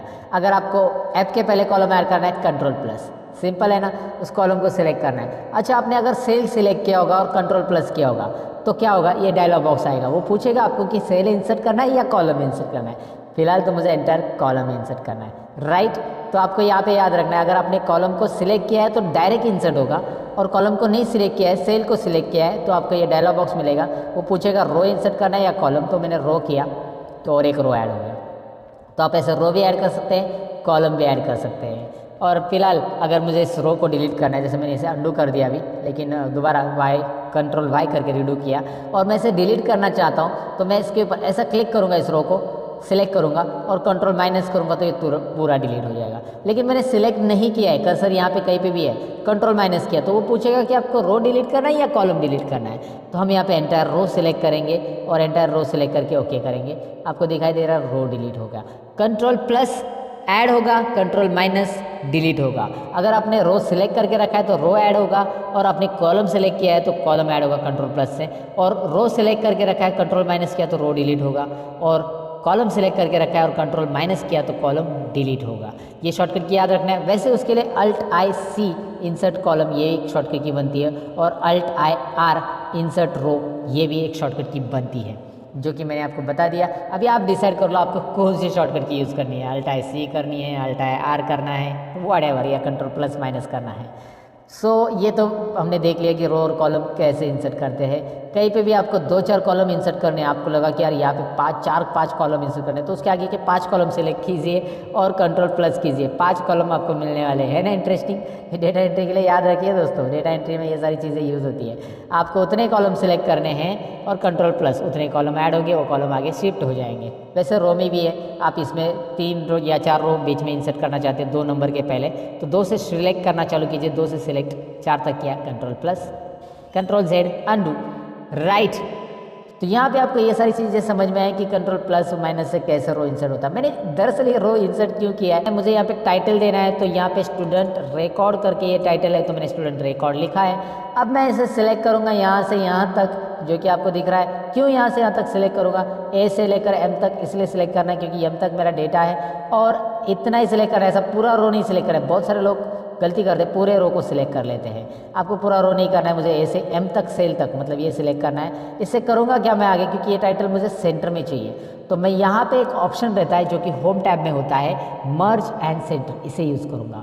मर्ज एंड सेंटर, ये डेटा मर्ज एंड सेंटर हो जाएगा। मर्ज एंड सेंटर में आपको दिखाई दे रहा है ये डेटा सेंटर में आ चुका है। अब इसे फॉर्मेटिंग भी हम कर सकते हैं। चलिए सबसे पहले मैं इसको ऐसा सेलेक्ट कर लेता हूँ और सबको ऑल बॉर्डर्स कर देता हूँ। ऑल बॉर्डर्स यहाँ पे आपको मिल जाता है। देखिए बॉर्डर्स बहुत अलग अलग टाइप के हैं, मैंने ऑल बॉर्डर्स किया है फिलहाल, तो ऑल बॉर्डर्स में ये सेल दिखाई दे रहा है। ये ऑल बॉर्डर्स करना क्यों ज़रूरी होता है, अगर आप ऑल बॉर्डर नहीं करेंगे तो भी डेटा रहेगा, लेकिन जब आप कंट्रोल पी करोगे प्रिंटिंग के लिए तो ये ध्यान में रखिए, मैंने ये बॉर्डर किया है उतना ही डेटा दिखाई दे रहा है, मतलब डेटा दिख रहा है और बॉर्डर के साथ दिख रहा है। अगर मैं बॉर्डर नहीं करता, मैं अंडू कर देता हूँ, control Z undo, control P, now look at here, data तो है लेकिन उसके लाइंस नहीं आ रही, क्योंकि ये जो लाइंस होती है ये ग्रिड लाइंस होती है दोस्तों, और ये ग्रिड लाइंस बस यहाँ पे कैलकुलेशंस के लिए आपको डिस्प्ले होगी। प्रिंटिंग के लिए आपको ऑल बॉर्डर्स यहाँ पे रखना चाहिए। वैसे प्रिंटिंग के टिप्स में मैं इसी ट्यूटोरियल में बताने वाला हूँ। अब प्रिंटिंग में क्या टिप्स रहेंगे मैं आपको यहाँ पे सिंपली दिखा देता हूँ।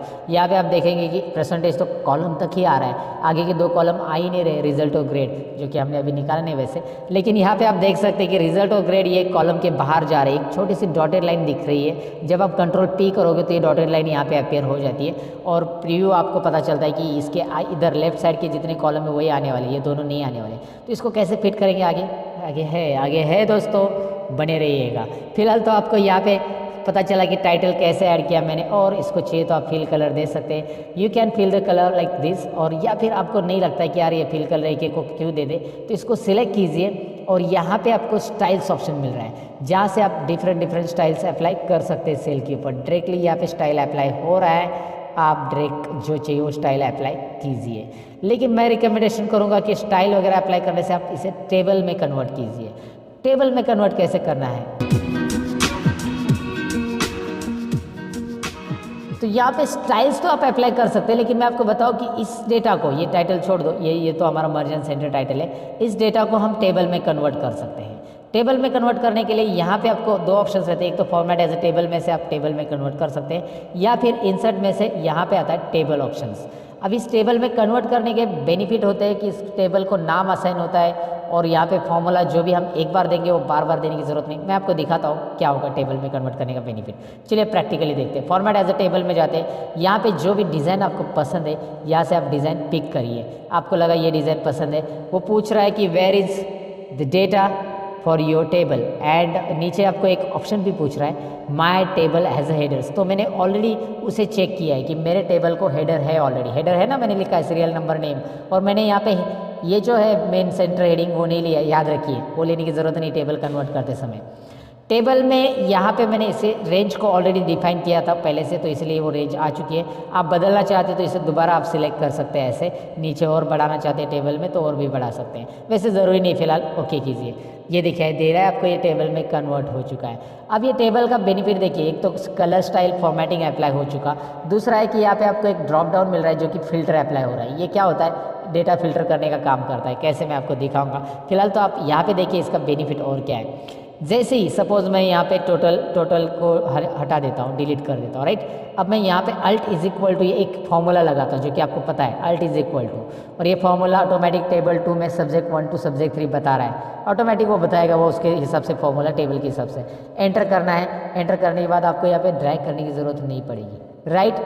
सिंपल है ना, ड्रैग करने की बिल्कुल ज़रूरत नहीं। अच्छा एक और चीज़, आप यहाँ पे 6 नंबर ऐड करोगे ना तो टेबल में ऑटोमेटिक ऐड हो जाएगा वो, और आगे के फॉर्मूलाज जो है ना वो आपको फिर से देने की ज़रूरत नहीं है, यहाँ पे पूरे फॉर्मूलाज ऑटोमेटिक आएंगे। बस आपको टाइप करने हैं उनके मार्क्स, नाम भी टाइप करना है। फिलहाल मैंने नाम नहीं लिया, लेकिन मैं यहाँ पे कुछ मार्क्स टाइप कर देता हूँ। जैसे यहाँ पे मार्क्स टाइप करा तो आगे उसके फॉर्मूलाज बनते आपको दिखाई दे रहा है। ये टेबल का बेनिफिट होता है, डेटा ऑटोमेटिकली यहाँ पे फॉर्मूलाज वगैरह दोबारा देने की ज़रूरत नहीं है। इतना ही नहीं, टेबल के वैसे बहुत सारे बेनिफिट्स हैं। फिलहाल तो आपको मैंने बताया कि टेबल आपको फॉर्मेटिंग देता है रेडीमेड कैसे, और ये आपको यहाँ पे समझ में आया होगा। तो टेबल को अगर रिमूव करना है, बहुत सारे लोगों का ये सवाल भी रहता है कि टेबल मैंने अप्लाई किया, अभी मुझे नहीं चाहिए टेबल, ये फॉर्मेटिंग नहीं चाहिए, तो आप टेबल को रिमूव भी कर सकते हैं। इसके लिए आपको टेबल के लिए यहाँ पे एक टैब आता है, जब आप टेबल इंसर्ट करते हो तो एक डिज़ाइन टैब आता है। डिज़ाइन टैब में यहाँ पे एक ऑप्शन रहता है convert to range, convert to range. तो कन्वर्ट टू रेंज पे आप क्लिक कीजिए और do you want to convert this table into the normal range, yes, ये हमें नॉर्मल रेंज में कन्वर्ट करना है, हमें नहीं चाहिए टेबल में, तो उसका फिल्टर हट जाएगा लेकिन फॉर्मेटिंग नहीं हटेगा। अब आपकी बारी है कि फॉर्मेटिंग भी हटाना है, आपको डेटा नहीं हटाना है, बस फॉर्मेटिंग हटाना है। तो मैं आपको बताऊं कि यहाँ पे एक होम टैब के अंदर क्लियर ऑल भी है, क्लियर फॉर्मेट्स भी है, क्लियर कंटेंट भी है, क्लियर कमेंट है, हाइपरलिंक है। फिलहाल हमारी जो रिक्वायरमेंट है वो है क्लियर फॉर्मेट्स, तो कीजिए ना क्लियर फॉर्मेट। देखिए फॉर्मेट में सब जाएगा, कंडीशनल फॉर्मेटिंग एवरीथिंग, लाइक आपका डेटा रहेगा बस यहाँ पे, राइट। तो आपको टेबल कैसे अप्लाई करना है, कैसे रिमूव करना है, वो आपको यहाँ पे समझ में आएगा। अब हमें टेबल में जो आया था फिल्टर, वो कैसे अप्लाई करना है वो सीखना है, और साथ में सॉर्ट भी सीखना है। फिल्टर और सॉर्ट सीखेंगे उसके बाद ही हम यहाँ पे रिजल्ट का कैलकुलेशन करेंगे। फिलहाल ये रिजल्ट ऐसे ही रहने दीजिए, ये जो टाइप किया है मैंने। अब फिल्टर और सॉर्ट कैसे करेंगे, पहले इसे चलिए मैं कंट्रोल ए करता हूँ, अल्ट एच बी ए करता हूँ। अल्ट एच बी ए क्या किया मैंने, अल्ट एच बी ए दिखाता हूँ।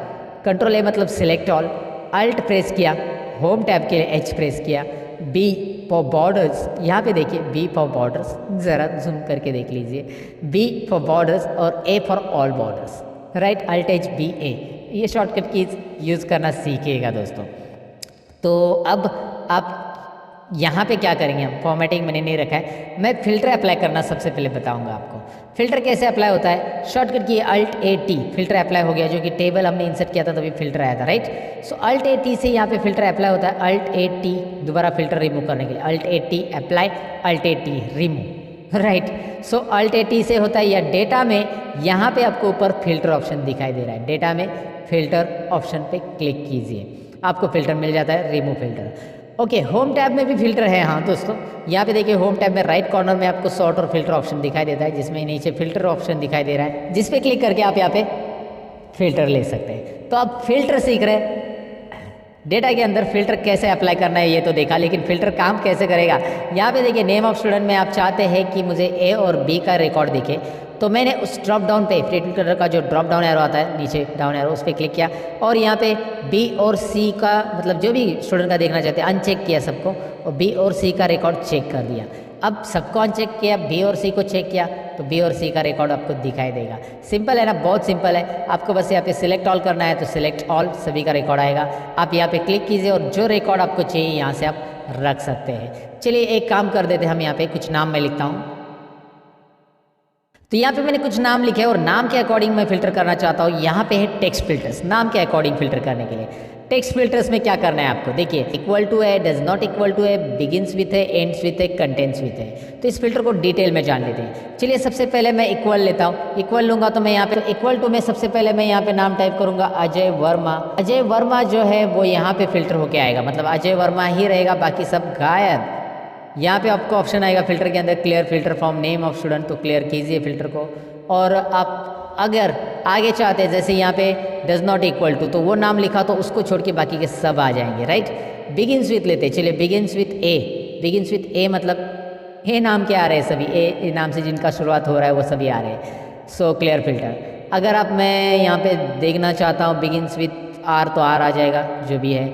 एंड्स विथ चाहिए, एंड्स विथ ए, तो यहाँ पे ए नाम से एंड होने वाले देखिए कौन कौन है, 3 लोग हैं, राइट। सो आपको ये फिल्टर कैसे काम कर रहा है डेफिनेटली समझ में आ रहा होगा कि यहाँ पे begins with and, contents with. अब कंटेंट्स विथ में जैसे शर्मा नाम के 2 लोग हैं, तो जितने भी शर्मा नाम के लोग हैं, शर्मा सभी के सभी आ जाएंगे। चलिए हाजिर हो शर्मा, हाजिर हो गए। ओके, सो कैसे किया मैंने समझ में आएगा आपको, मतलब एक्सेल ने सब दिया है रेडीमेड, मैंने बस वहाँ पे टाइप किया और आ गया। Does not contain, Sharma sir name के नहीं दिखनी चाहिए, तो शर्मा टाइप कीजिए, बाकी सब आ जाएंगे। शर्मा को गायब कर दीजिएगा, शर्मा जी गए, सभी शर्मा जी है, बस अभी वर्मा जी है, काले जी है, बाकी सब जी है, सब्जी मीन्स सब्जी, सब लोग है जी। ओके, तो यहाँ पे आपको ये समझ में आया होगा कि भाई फिल्टर काम कर रहा है टेक्स्ट के ऊपर, वैसे नंबर के ऊपर करता है क्या? ज़रूर करेगा। नंबर्स के ऊपर आप यहाँ पे अनचेक चेक कर सकते हैं। साथ में नंबर फिल्टर में भी वही चीज़ें जो कंडीशनल फॉर्मेटिंग में हमने देखी थी कि मुझे लेस देन ये वाले नंबर चाहिए, वो वाले चाहिए, ग्रेटर देन वाले चाहिए, टॉप 10 चाहिए, तो मैं लेस देन यहाँ पे लेता हूँ। और यहाँ पे कैसे कि लेस देन मुझे 150 के नीचे वाले लोग चाहिए। चलिए 150 के नीचे वाले ये है, इनके मार्क्स सबसे कम है, तो ये मैंने आपको यहाँ पे दिखाया। 150 के नीचे वाले कैसे करना है, मैंने अंडू किया, फिल्टर हटाने के लिए अंडू भी कर सकते हैं यहाँ पे, क्योंकि अभी अभी अप्लाई किया है। तो सो यहाँ पे less than, equal to, between, ये सारी चीज़ें आपको एक बार ज़रूर ट्राई करनी चाहिए। आप एक्सेल बिगिनर्स हो तो इसकी प्रैक्टिस आपको ज़रूर करनी चाहिए फिल्टर की। वैसे ही आप यहाँ पे रिजल्ट के लिए भी कर सकते हैं। यहाँ पे छोटी मोटी चीज़ें हैं जैसे पास और फेल, तो आपको पास वाले देखने हैं, फेल वाले नहीं, तो पास वाले दिखाओ, फेल वाले देखने, पास वाले नहीं, तो वो आप करो जो आपको यहाँ पे मर्जी है, वो फिल्टर के साथ कर सकते हैं। फिल्टर रिमूव करने के लिए अल्ट ए टी शॉर्टकट की है, हटा दो, अल्ट ए टी दोबारा प्रेस करो, फिल्टर अप्लाई हो जाएगा। सो इस तरह से हमने फिल्टर को जान लिया। फिल्टर के बाद बारी है सॉर्ट की। अब सॉर्ट होता क्या है दोस्तों? सॉर्ट यानी कि डेटा को असेंडिंग और डिसेंडिंग ऑर्डर में लाना। तो अब असेंडिंग और डिसेंडिंग ऑर्डर में क्या ज़रूरत पड़ सकती है? जैसे यहाँ पे दिखाई दे रहा है name of student, ABCD wise मुझे लगाना है, तो यहाँ पे डेटा के अंदर ही आपको सॉर्ट मिलता है, या होम टैब में भी सॉर्ट मिलता है। A to Z या Z to A लगाना, यानी कि सॉर्टिंग करना असेंडिंग ऑर्डर में A to Z, और Z to A मतलब डिसेंडिंग। तो चलिए मैं A to Z करता हूँ। अजय वर्मा के बाद A नाम के ही लोग आने चाहिए पहले, फिर B नाम के, फिर C नाम के, A to Z। तो जैसे मैं सॉर्ट के लिए क्लिक करूंगा, बस अजय कॉलम को सिलेक्ट किया है मैंने, ये डेटा ही, और सॉर्ट के लिए क्लिक करूंगा तो एक्सेल एक वार्निंग दे रहा है आपको। ये वार्निंग डायलॉग बॉक्स में ये बता रहा है कि आपने जो डेटा सिलेक्ट किया है उसके आगे भी डेटा है, अगर आप उसे सिलेक्ट नहीं करते हो तो वो डेटा सॉर्ट नहीं होगा। मतलब अजय वर्मा के मार्क्स 35, 50 और 100 है, अगर आपने उसे सिलेक्ट नहीं किया तो किसी और को मिल जाएंगे। अगर आपने कंटिन्यू विथ सिलेक्शन किया तो कंटिन्यू विथ करंट सिलेक्शन। जी हाँ, अजय शर्मा वर्मा के मार्क्स सपोज आकाश काले ऊपर आ गया तो आकाश काले को मार्क्स मिल जाएंगे। सिंपल है ना? या जो भी ऊपर आएगा विनोद वर्मा, ये आगे पीछे होने वाले हैं। तो कंटिन्यू विथ करंट सिलेक्शन आप तभी कीजिएगा जब आपको उसी कॉलम को सॉर्ट करना है, लेकिन अब तो नहीं करना है, पूरे डेटा को सॉर्ट होना चाहिए, उसके साथ डेटा भी बदलना चाहिए। तो आप देखिए मैंने एक्सपांड सिलेक्शन रखा है, राहुल बोर के मार्क्स है 208 टोटल है, और विनोद के मार्क्स है 92 टोटल। ज़रा 2-3 ही मार्क्स याद रखिए। और तो यहाँ पे मैं एक्सपांड सिलेक्शन करूँगा, जैसे मैं एक्सपांड करूँगा तो राहुल बोर के मार्क्स 208 थे वही रहेंगे, आकाश काले के जो मार्क्स थे वही रहेंगे, सबके अपने अपने मार्क्स वही रहेंगे। यहाँ पे दिखाई दे रहा है आपको। आप यहाँ पे अंडू कीजिए, पहले जैसे थे वैसे ही मार्क्स आ रहे हैं सबको। और फिर मैंने किया क्या, अंडू कर रहा हूँ मैं, यहाँ पे दोबारा दिखाता हूँ। मैं Z to A करता हूँ, Z to A expand selection sort. क्या हो रहा है? Vinod ABCD Z to A नाम के नीचे आ रहे, ऊपर उल्टा आ जाएगा, Z to A आ रहा है। सिंपल है, A to Z करना है, A to Z, लेकिन एक्सपांड सिलेक्शन कीजिए, उसके मार्क्स के साथ वो पूरा का पूरा सॉर्ट हो रहा है, राइट। अगर आप ऐसा नहीं करोगे, खाली कंटिन्यू विथ करंट सिलेक्शन करेंगे तो रॉन्ग हो जाएगा। वो कभी कभी ज़रूरत पड़ सकती है आपको, जैसे कि अभी आपको ज़रूरत कभी है, दिखाता हूँ मैं आपको। मैंने इसे अल्फ़ाबेट ऑर्डर में लगाना था, लगा दिया, लेकिन यहाँ पे देखिए नंबर अल्फ़ाबेट ऑर्डर में नंबर उसके अकॉर्डिंग आ रहे हैं क्या, नहीं आ रहे। तो नंबर को 1 2 3 वाइज लगाना है, लेकिन मुझे जब A to Z में करूँगा तो ये भी पूछेगा कि आगे का डेटा भी करना है क्या, नहीं करना है, अभी बस नंबर को ही करना है, क्योंकि नंबर मुझे ऑर्डर में लगाने हैं, बाकी मुझे अभी जो अल्फ़ाबेट ऑर्डर में है वही रखना है। इसलिए मैं कंटिन्यू करूँगा, सॉर्ट करूँगा, तो नंबर सॉर्ट हो चुके हैं, आगे कुछ फ़र्क नहीं पड़ रहा है। आगे जो हमारा असेंडिंग ऑर्डर का था वो असेंडिंग ऑर्डर में ही है दोस्तों। तो ये सिंपल चीज़ें, ये सिंपल बातें आपको समझ में आएगी सॉर्ट से रिलेटेड। सॉर्ट इतना ही नहीं, सॉर्ट में मैंने आपको अल्फ़ाबेट वाइज बताया, आप नंबर वाइज भी देख सकते हैं। मुझे टॉपर यहाँ पे निकालना है, जैसे राहुल बोर ये टॉपर है तो ये ऊपर आना चाहिए 208 नंबर का। मैं क्या करूँगा, टॉपर ऊपर लाने के लिए मैं यहाँ पे Z to A यानी कि largest to smallest number Z to A, तो Z to A लिया मैंने, और यहाँ पे मैं करूँगा एक्सपांड सिलेक्शन सॉर्ट। देखिए ये आप होम टैब से भी कर सकते हैं। होम टैब में यहाँ पे देखिए क्या आ रहा है, जैसे आप नंबर सेलेक्ट करें तो यहाँ पे largest to smallest, smallest to largest. अगर आप यहाँ पे टेक्स्ट सेलेक्ट करते हो ना तो यहाँ पे एक्सेल ऑटोमेटिक बताएगा कि भाई A to Z और Z to A, राइट। यहाँ से भी कर सकते हैं। अब हमारी बारी है आगे का टॉपिक जानने की, वो है कस्टम सॉर्ट। ये भी काफ़ी इंटरेस्टिंग है कस्टम सॉर्ट दोस्तों। तो चलिए सॉर्ट में असेंडिंग डिसेंडिंग तो हमने सीखा, लेकिन सॉर्ट में यहाँ पे एक और ऑप्शन रहता है, जैसे कि मैंने आपको होम टैब में दिखाया था, वो है सॉर्ट। यहाँ पे आप देख सकते हैं, कस्टम सॉर्ट। यहाँ पे आप देख सकते हैं कस्टम सॉर्ट ऑप्शन है। अब इसे कैसे करेंगे, इसके लिए मैंने यहाँ पे एक और शीट 2 में डेटा लिया है जो कि आपको दिखाई दे रहा है। अब मैं करूँगा क्या, यहाँ पे मैंने डिपार्टमेंट लिखा है, शॉर्ट में लिखा है डिपार्टमेंट, आप ऐसा पूरा भी लिख सकते हैं। चलिए मैंने लिख दिया। तो अब मुझे करना क्या है कि ये डिपार्टमेंट वाइज सॉर्ट करना है, यानी कि सेल्स और परचेस को अरेंज करना है ये डिसेंडिंग ऑर्डर में, यानी कि सेल्स ऊपर आना चाहिए और परचेस नीचे। डिसेंडिंग ऑर्डर में ऐसे होगा ना कि पी पहले आता है अल्फ़ाबेट और एस बाद में आता है। और इसके डिसेंडिंग ऑर्डर में जो सेल्स के अंदर अलग अलग लोकेशंस है वो असेंडिंग में चाहिए, यानी कि यहाँ पे सेल्स का अहमदनगर जो है ये पहला आना चाहिए असेंडिंग ऑर्डर में, ए अल्फ़ाबेट से ये स्टार्ट हो रहा है, या सेल्स का फिर उसके बाद मुंबई बाद में आना चाहिए और फिर सेल्स का नागपुर आना चाहिए। तो मतलब ये कॉलम चाहिए डिसेंडिंग ऑर्डर में, ये कॉलम चाहिए असेंडिंग ऑर्डर में, और ये सेल्स के अंदर असेंडिंग होगा। कैसे मैं आपको दिखाऊंगा, रिजल्ट आप देखेंगे तो समझ में आएगा। सबसे पहले तो मुझे इस डेटा को सिलेक्ट करना होगा। अगर आपने ये कॉलम सिलेक्ट करके ही डेटा में जाकर ये कस्टम सॉर्ट वाला लिया, यही है कस्टम सॉर्ट आपका ये ऑप्शन, तो इस पर क्लिक किया तो यहाँ पे वो पूछेगा कि आपने डेटा सिलेक्ट नहीं किया है, क्या करना है आपको, डेटा पूरा सिलेक्ट करना है, यस एक्सपांड सिलेक्शन, राइट। तो ऑटोमेटिकली वो डेटा पूरा सिलेक्ट कर रहा है। ऊपर से यहाँ पे देखिए इस डायलॉग बॉक्स में क्या है, my data has header already check है, दिखाई दे रहा है ना, ये तो चेक रहना ही चाहिए क्योंकि हमारे डेटा को हेडर ऑलरेडी है। जैसे serial number, name of employee, department and location ये हमारे हेडर है। उसके बाद उसने यहाँ पे कुछ add level, delete level, copy level और ऑप्शंस आपको दिए हैं। फिलहाल तो आपको और एक लेवल ऐड करनी है, लेकिन पहले इस लेवल को हम लोग यहाँ पे डिपार्टमेंट वाइज क्या करेंगे, उसको Z to A करेंगे। देखिए इस डायलॉग बॉक्स में मैंने किया क्या है, मुझे डिपार्टमेंट वाइज डिसेंडिंग ऑर्डर में चाहिए, इसलिए क्योंकि सेल्स ऊपर रहना चाहिए सभी सेल्स के रिकॉर्ड, और उसके बाद उसके नीचे परचेस के आने चाहिए, इसलिए department wise Z to A। लेकिन ऐड लेवल कीजिए, ऐड लेवल करने के बाद यहाँ पे आपको और एक लेवल ऐड करने के लिए मिलती है जो कि देन बाय में आप ऐड कर सकते हैं। करना क्या है इस देन बाय में, आपको लोकेशन A to Z चाहिए। लोकेशन कैसा चाहिए, A to Z, मतलब पहले डिपार्टमेंट सॉर्ट होगा और उसके अंदर हर एक डिपार्टमेंट के लोकेशंस असेंडिंग ऑर्डर में आएंगे। कैसे, ज़रा रिजल्ट देखते हैं। ओके कीजिए।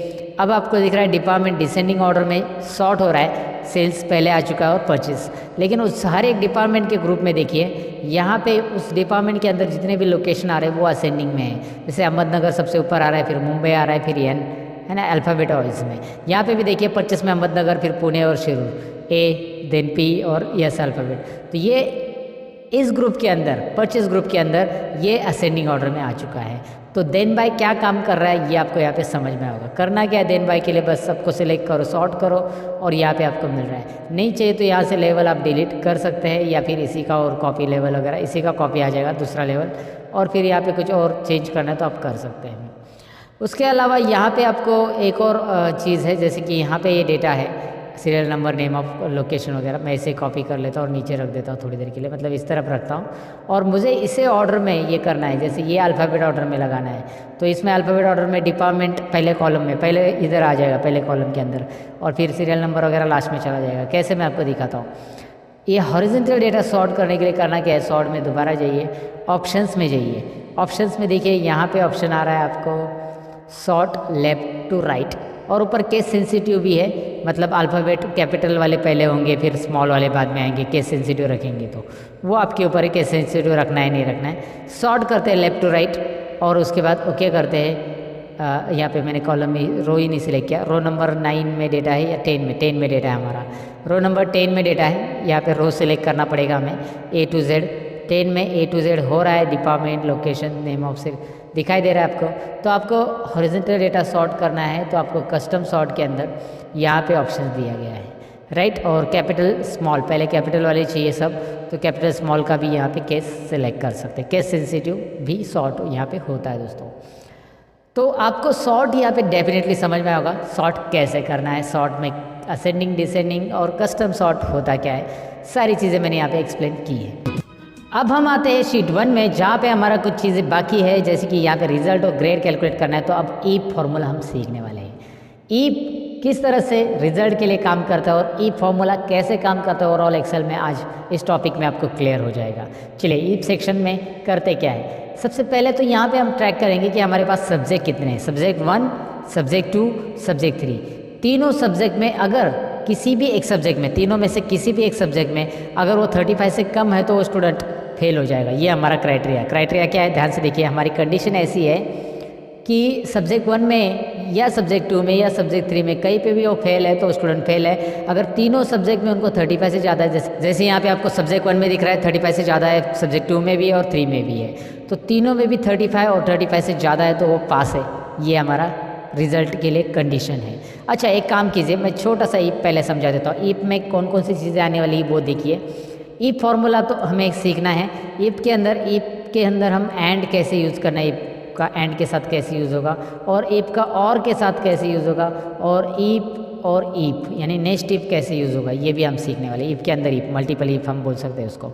तो ये चारों भी फॉर्मूले हम सीखने वाले। सबसे पहले ईप कैसे काम करता है वो देखते हैं। यहाँ पे स्कॉलरशिप की एग्जाम आप दे रहे हो और जहाँ पे आपको मार्क्स चाहिए पासिंग के लिए 35 100 में से, राइट। तो एक ही सब्जेक्ट है स्कॉलरशिप का, तो यहाँ पे सब्जेक्ट का मैं नाम ले लेता हूँ स्कॉलरशिप, कुछ भी है नाम यहाँ पे ले लो आप, और उसमें यहाँ पे एग्जाम दे रहे हो 100 मार्क्स का, 35 पासिंग है और आपको मिले 46। कितने मार्क्स मिले आपको? 46। तो ये आपको मार्क्स मिले हुए स्कॉलरशिप के लिए, राइट। अब आपको करना क्या है, मेरा फॉर्मूला क्या रहेगा, मैं यहाँ पे ज़रा कॉलम की साइज़ बढ़ा देता हूँ। मेरा फॉर्मूला इसके लिए रहेगा 46 के लिए। तो ये पास है कि नहीं है ये स्टूडेंट जो भी 46 मिला है, यहाँ पे लिख के आना चाहिए आगे के सेल में, तो मैं डायरेक्टली पास टाइप कर सकता हूँ। लेकिन ईप फॉर्मूला में कैसे होगा देखिए। ईप लेने के बाद ईप एक आपको यहाँ पे डिस्क्रिप्शन में दिखाई दे रहा है, यहाँ पे मैं आपको पढ़ के भी दिखाता हूँ। Checks whether a condition is met and returns one value if true and another value if false. तो ईप यहाँ पे मैंने सिलेक्ट किया है। अगर आपकी कंडीशन मिलती है तो पहला आंसर जो होगा कंडीशन के अकॉर्डिंग ट्रू रहेगा, और नहीं तो दूसरा आंसर फॉल्स। अगर कंडीशन नहीं मिल रही तो वो आंसर हम दूसरा देंगे। तो ईप आपको 2 आंसर अलाउ करता है। चलिए ईप और टैब बटन प्रेस कीजिए। यहाँ पे देखिए पहले पूछ रहा है वो कंडीशन यानी लॉजिक टेस्ट, आप टेस्ट दीजिए। फिर उसके बाद वो टेस्ट में मतलब जो भी लॉजिक टेस्ट आपने दिए वो ट्रू है तो पहला आंसर दिखाइए, नहीं तो दूसरा आंसर।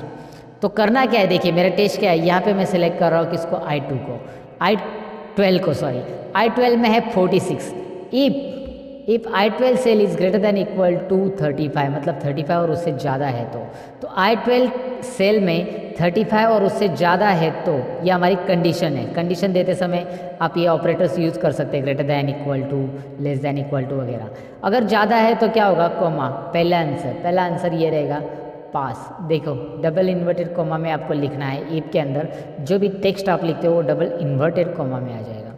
कोमा देके अगर आप कोमा देते हो ना तो नीचे देखो क्या हो रहा है, वैल्यू फॉल्स बोल्ड हो रहा है। ध्यान से देखिए मैं क्या कर रहा हूँ, पहला मैंने लॉजिक टेस्ट दिया, कोमा किया, कोमा करने के बाद आप जैसे कोमा करोगे नीचे बोल्ड में दिख रहा है आपको वैल्यू ट्रू। अभी वैल्यू ट्रू वाला डालो, आपकी कंडीशन आपने डाल दी। अगर ये कंडीशन सेटिस्फाई है, 35 से ज़्यादा मार्क्स है तो क्या लिख के आना चाहिए, वैल्यू ट्रू का मतलब होता है कोमा। अगर 35 से कम है तो क्या लिखना चाहिए आपको, वैल्यू फॉल्स। अगर 35 से कम नहीं है, वो एक्सप्रेशन गलत है आपने जो दिया हुआ, 35 से कम है सॉरी, तो आपको मिलेगा वह पे फेल स्टूडेंट, आपको यहाँ पे लिख के आना चाहिए फेल। तो आपको डबल इन्वर्टेड कोमा में ये लिखना है, डबल इन्वर्टेड कोमा नहीं बोलना है दोस्तों, डबल इन्वर्टेड कोमा, राइट। तो यहाँ पे मैंने दे दिया और यहाँ पे एंटर बटन प्रेस करना है। यहाँ पे भूलना नहीं है कि मैंने टाइप कैसे किया, ज़रा ध्यान से देखेंगे अभी क्या हो रहा है, ये पास हो रहा है। और यहाँ पे 34 करके देखिए फेल। अफकोर्स 35 के लिए पास होगा क्योंकि ग्रेटर देन इक्वल टू रखा है मैंने 35 को इंक्लूड करके। 35 है फिर भी पास है, 35 से ज़्यादा है फिर भी पास है, 35 से कम जाता है 31 32 कुछ भी डालो फेल आ जाएगा। तो इफ कंडीशन यहाँ पे आपको काम कैसे कर रहा है समझ में आया होगा। एक सेल के अंदर, एक ही सेल के लिए मैंने दिया। तो इफ इस तरह से देते हैं दोस्तों, इफ कंडीशन आपको 2 आंसर अलाउ करता है। अगर आपकी कंडीशन सही है यहाँ पे दी हुई तो पहला आंसर रिटर्न करेगा, नहीं तो अगर कंडीशन नहीं मिल रही है, 35 से कम है यहाँ पे और 35 से ज़्यादा अगर है तो पास, ज़्यादा नहीं है तो फेल, राइट। कंडीशन नहीं मिल रही है तो फेल, वैल्यू फॉल्स। तो इस तरह से मैंने आपको बताया कि यहाँ पे कैसे हम ईप फॉर्मूला अप्लाई कर सकते हैं। डेफिनेटली आपको समझा होगा ये। अब ईप फॉर्मूला यहाँ पे तो एक सब्जेक्ट नहीं, मेरे पास 3 सब्जेक्ट है, तो ऐसे अगर एक से ज़्यादा सब्जेक्ट है तो आपको एंड या फिर और यूज़ करना है। मैंने यहाँ पे और नहीं लिखा है, ऑफ लिखा, आपने देखा भी नहीं। ओके, मुझे बताना कम से कम यहाँ पे और लिखना था मुझे, तो यहाँ पे आपको मैं बता रहा हूँ और, राइट। तो यहाँ पे एक से ज़्यादा अगर सब्जेक्ट है तो इफ एंड और इफ और इन दोनों में से एक यूज़ कर सकते हैं। पहले मैं आपको इफ एंड की मदद से कैसे निकालना है ये रिजल्ट मैं दिखाता हूँ। Is equal to if open bracket. अब एंड क्यों यूज़ करना है, क्योंकि इफ आपको अलाउ करता है एक ही लॉजिक टेस्ट देने के लिए और एक ही यहाँ पे क्राइटेरिया दे सकते हैं, लेकिन अगर आप एंड यूज़ करते हो फॉर्मूला में तो आप लॉजिक 1, लॉजिक 2, लॉजिक 3, 4 ऐसे बहुत सारी लॉजिक दे सकते हैं। तो सबसे पहले यहाँ पे करेंगे क्या, सब्जेक्ट 1 की सेल, यानी कि यहाँ पे आएगी C3 दिखाई दे रहा है आपको, ये C3 सेल हमारी रहेगी और C3 यहाँ पे आ चुका है सब्जेक्ट 1 की, क्योंकि उसे रिस्पेक्टिव में जो लेफ्ट साइड में सेल है वही हमने लिए है। दिखाई दे रहा है आपको C3 यहाँ पे आ चुका है। If C3 is greater than equal to 35, greater than equal to क्यों, क्योंकि हमें कंडीशन देना है एंड की तरह। मैं आपको समझाता हूँ एंड यूज़ करने के बाद आपको ग्रेटर दैन इक्वल टू ही क्यों लेना है, क्योंकि हम चेक करेंगे कि तीनों सब्जेक्ट में पास है तो ही पास देंगे, राइट। तो पहली कंडीशन दी हमने C3 is greater than equal to 35, comma again यहाँ पे सब्जेक्ट 2 कौन सा है, D3 है, D3 is greater than equal to 35। आप यहाँ पे लिख सकते हैं इस तरह से, या फिर कॉमा देने के बाद आप इस सेल को क्लिक भी कर सकते हैं। क्लिक कीजिए इस सेल के ऊपर, देखिए मैंने कॉमा दिया, इस सेल के ऊपर क्लिक किया, वो ऑटोमेटिकली आ चुका है। उसी के रिस्पेक्ट में जिस रो में आप यहाँ पे फॉर्मूला लिख रहे हो उसी के लेफ्ट साइड का जो सब्जेक्ट का सेल है उसे लेना है, और इसमें भी ग्रेटर दैन इक्वल टू 35 और ब्रैकेट क्लोज। ब्रैकेट एंड वाला क्लोज कर रहा हूँ मैं, देखिए यहाँ पे कलर दिख रहा है आपको एंड ब्रैकेट का, और वही क्लोज कर रहा हूँ मैं। ज़रा इस कंडीशन को समझिए, मैं एक्सप्लेन करने की कोशिश कर रहा हूँ, आपको डेफिनेटली समझ में आएगा। यहाँ पे तीनों सब्जेक्ट की कंडीशन मैंने ली है, तीनों सब्जेक्ट में हमें मिलने चाहिए 35 से ज़्यादा मार्क्स। एंड दिया है ना, तो ये कोमा जो है बीच का वो रिप्रेजेंट कर रहा है एंड, यानी कि C3 is greater than equal to 35, comma यानी कि and D3 is greater than equal to 35 मतलब सब्जेक्ट 2, और E3 मतलब subject 3 it should be greater than equal to 35। तीनों में भी 35 से ज़्यादा रहेंगे या रहने चाहिए। रहेंगे तो क्या होगा, कॉमा। अब कॉमा करेंगे जैसे हम इस ब्रैकेट के बाद, तो वैल्यू इफ ट्रू, तो क्या होगा, अगर ये कंडीशन सेटिस्फाई तीनों में भी 35 से ज़्यादा है तो पास होगा डबल इन्वर्टेड कॉमा में, नहीं तो क्या होगा, फेल होगा। मैंने यहाँ पे एंटर वगैरह नहीं प्रेस किया, टाइप के आगे वो ऑटोमेटिक नीचे आ जाएगा। आपको एंटर यहाँ पे प्रेस नहीं करना है, बिल्कुल कोई ज़रूरत नहीं फॉर्मूला में आपको कोई एंटर वगैरह ऐड करने की, बस टाइप करते जाइए, फॉर्मूला ऑटोमेटिक अपने आप नीचे आता है आगे अगर नहीं जा रहा है तो लॉजिक टेस्ट क्या है, देखिए तीनों सब्जेक्ट में ग्रेटर दैन 35 है तो पास, नहीं तो फेल। एंड का कंडीशन यही काम कर रहा है। एंटर कीजिए, यहाँ पे रिजल्ट आपको मिल रहा है। Are you getting, look at here, pass दोनों भी है, क्योंकि तीनों सब्जेक्ट में 35 से ज़्यादा है।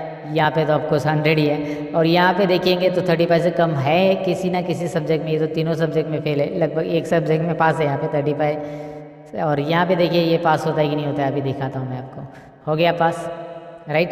तो तीनों में आपको 35 या 35 से ज़्यादा मार्क्स है तो ही पास होगा, नहीं तो फेल बताएगा। ये हमारा एंड का कहना था।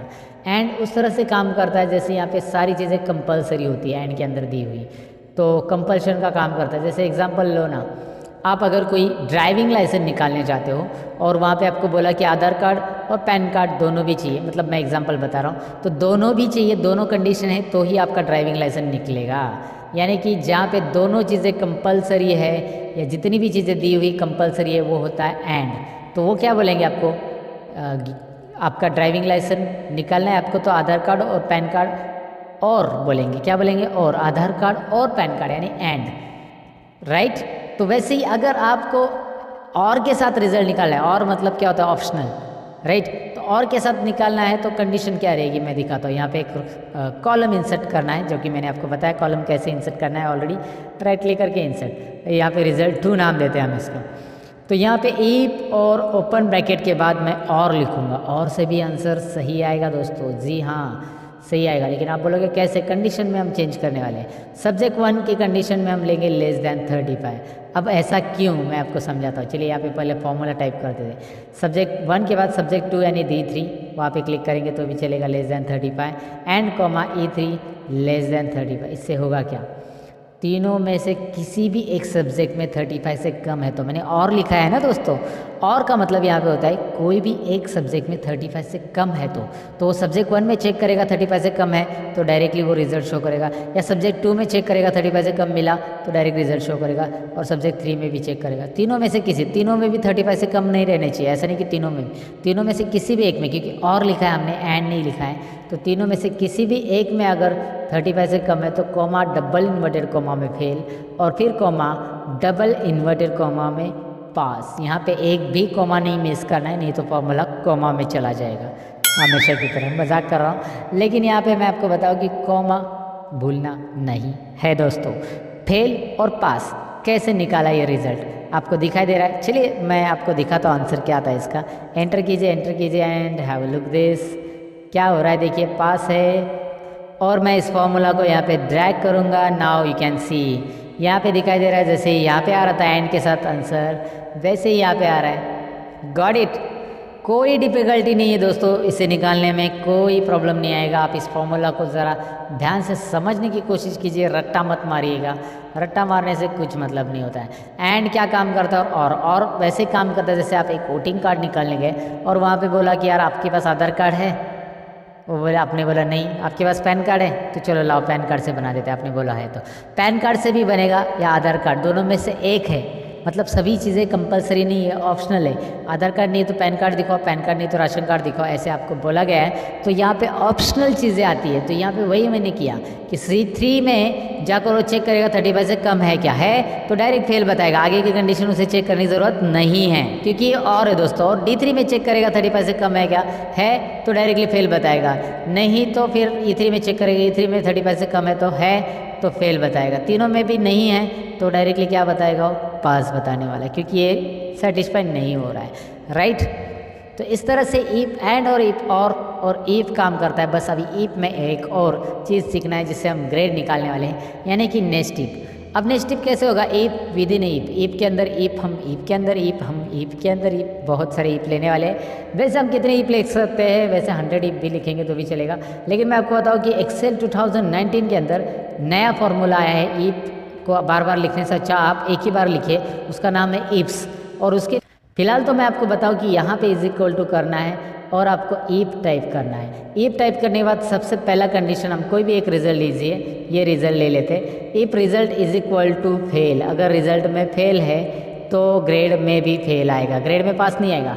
If result is equal to fail then result अगर फेल है तो ग्रेड भी फेल है, ये समझ लेना। पहली कंडीशन हमने दे दी कि रिजल्ट फेल है तो ग्रेड फेल है। अगर रिजल्ट फेल नहीं है तो पास ट्रैक करने की ज़रूरत नहीं, ऑटोमेटिक फेल नहीं है तो कॉमा कीजिए, यानी कि यहाँ पे आपके पास ईफ में दो आंसर रहते हैं, फेल है तो फेल, फेल नहीं है तो क्या आंसर आएगा, फेल नहीं है तो if open bracket, if open bracket के अंदर लॉजिक टेस्ट देंगे हम इस ग्रेड के लिए। यानी कि ग्रेड कैसे रहता है हमारा, मैं आपको बताता हूँ। इस सेल के अंदर K3 के अंदर 75 से ज़्यादा है तो यहाँ पे मैंने ग्रेटर देन साइन ले लिखा, ग्रेटर देन इक्वल टू 75।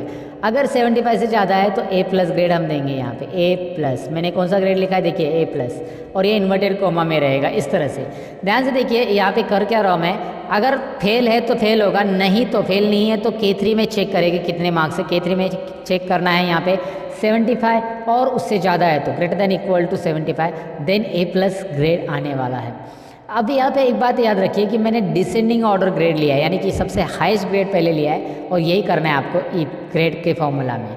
तो ग्रेड के फॉर्मूला में क्या करना है, पहले 75 चेक कीजिए, अगर 75 से ज़्यादा नहीं है तो अब कोमा दीजिए, कोमा देने के बाद दोबारा ईप आएगा, ईप ओपन ब्रैकेट, और हम K3 दोबारा सेलेक्ट करेंगे, K3 greater than equal to, इस बार हम 60 चेक करेंगे, 60 है तो कौन सा ग्रेड देंगे, देखिए ध्यान से 60 है तो यहाँ पे हम A ग्रेड देंगे, लेकिन हमने एक ही आंसर दिया है वैल्यू इफ ट्रू वाला, वैल्यू इफ फॉल्स वाला आंसर हम यहाँ पे देंगे, दूसरा ईप लेंगे, वैल्यू इफ फॉल्स की जगह हम दूसरा ईप लेंगे, और यहाँ पे हम क्या लिखेंगे देखिए फिर से लॉजिक टेस्ट K3, मतलब एक ईप के अंदर दूसरा ईप कैसे मैं कर रहा हूँ देखिए, K3 is greater than equal to 50, अगर 50 या 45 लेते हैं, 45 से ज़्यादा है तो C ग्रेड। तो पहला आंसर हमने जैसे लिखा C ग्रेड, इसका यहाँ पे दिख रहा है वैल्यू ऑफ ट्रूथ, पहला आंसर इस ईप का, लॉजिक टेस्ट ये है, और कॉमा, और जैसे दूसरा आंसर लिखना है और एक ईप ऐड करेंगे हम, if open bracket, K3 is greater than equal to 35 है तो कौन सा ग्रेड,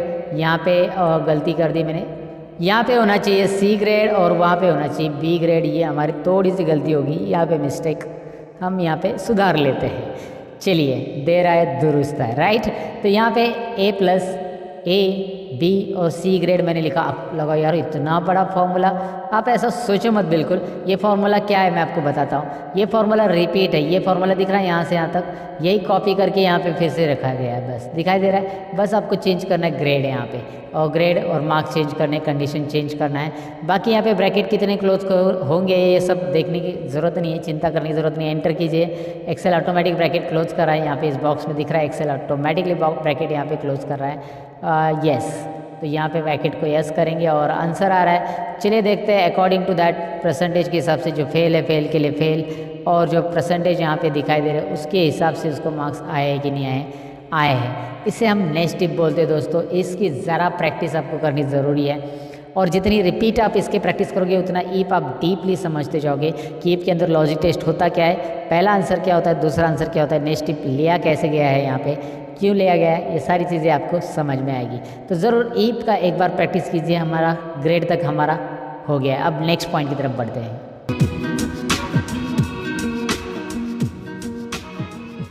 तो नेक्स्ट पॉइंट ये है कि हमने इस पर रिजल्ट तो कर लिया, अब हमारा नेक्स्ट पॉइंट है चार्ट्स। जी हाँ, चार्ट्स को डिटेल में समझ लेते हैं। हमने ये तो कर लिया कि भाई इसमें रिजल्ट कैसे निकालना है। अब ये यहाँ पे मैंने इसे सिलेक्ट कर लिया मार्क्स को नेम के साथ, और चार्ट्स इसके ऊपर बनाना है। मुझे देखना है कौन से स्टूडेंट को कौन से सब्जेक्ट में मार्क्स कितने हैं। तो मैं इसे सिलेक्ट करूँगा और इंसर्ट में जाकर यहाँ पर आपको चार्ट मिल जाते हैं।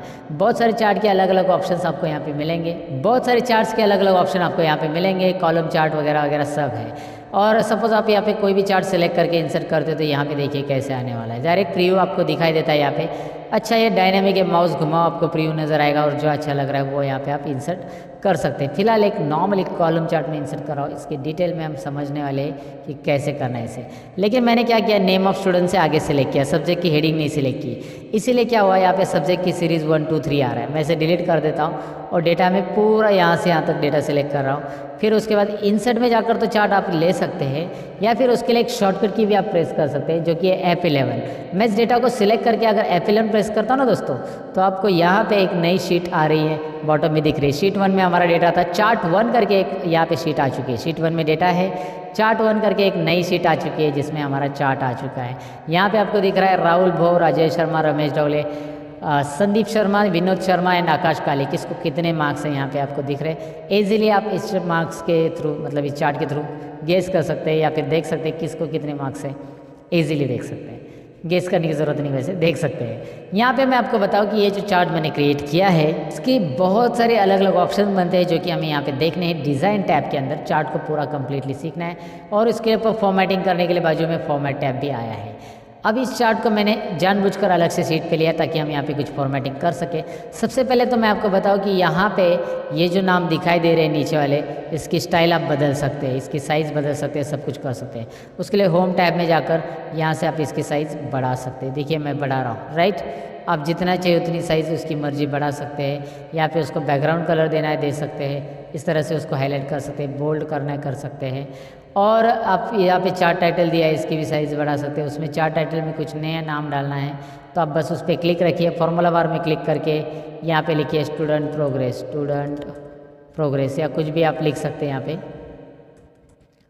तो इस तरह से चार्ट यहाँ पे चार्ट के लिए टाइटल भी आ जाता है। अच्छा, डिज़ाइन टैब में मैं आपको बताऊँ कि यहाँ पे रेडीमेड डिज़ाइन से, यहाँ पे अगर आप अप्लाई करते हो तो रेडीमेड डिज़ाइंस आ जाती है। जो मैंने फॉर्मेटिंग की थी वो गायब हो जाएगी, और रेडीमेड स्टाइल, रेडीमेड डिज़ाइन आपको यहाँ पे देखने मिल जाएगी। हाँ, दोबारा आप रेडीमेड डिज़ाइन के बाद भी फॉर्मेटिंग करना चाहते हो तो ये अलाउ करता है, कोई बात नहीं है। आप यहाँ पे बस आके चार्ट के साइज़ वगैरह टेक्स्ट की बढ़ा सकते हैं, जितनी चाहिए उतनी टेक्स्ट की साइज़ वहाँ पे रखो। बोल्ड करना है बोल्ड कीजिए, हो रहा है।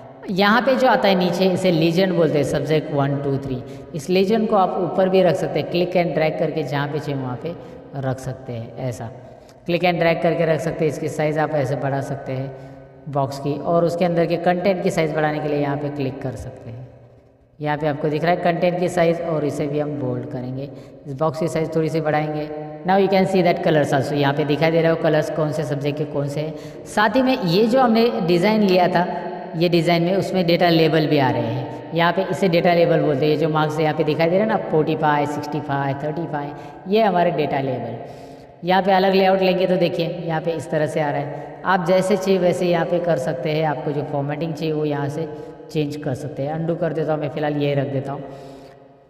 यहाँ पे चेंज कलर ऑप्शन भी दिया है, कलर्स चेंज होंगे। अगर आप मूव करते हो जैसे जो चाहिए वो कलर्स में आप यहाँ पे चार्ट देख पाएंगे, राइट। उसके अलावा यहाँ पे क्विक लेआउट ऑप्शन दिया गया है। क्विक लेआउट में क्या है देखिए, क्विक लेआउट में जैसे आप माउस पॉइंटर घुमाते हो वैसे अलग अलग डिज़ाइंस, अलग अलग लेआउट्स आपके सामने यहाँ पे प्रेजेंट होंगे और आपको जो पसंद है वो आप यहाँ पे ले सकते हैं। जो प्रेजेंटेटिव लग रहा है यहाँ पे टेबल के साथ आ रहा है, नीचे टेबल भी आ रहा है, दिखाई दे रहा है आपको। सो व्हाटएवर, लाइक आपको जो पसंद है यहाँ से आप सिलेक्ट कर सकते हैं, नहीं है तो पहले वाला रहने दीजिएगा।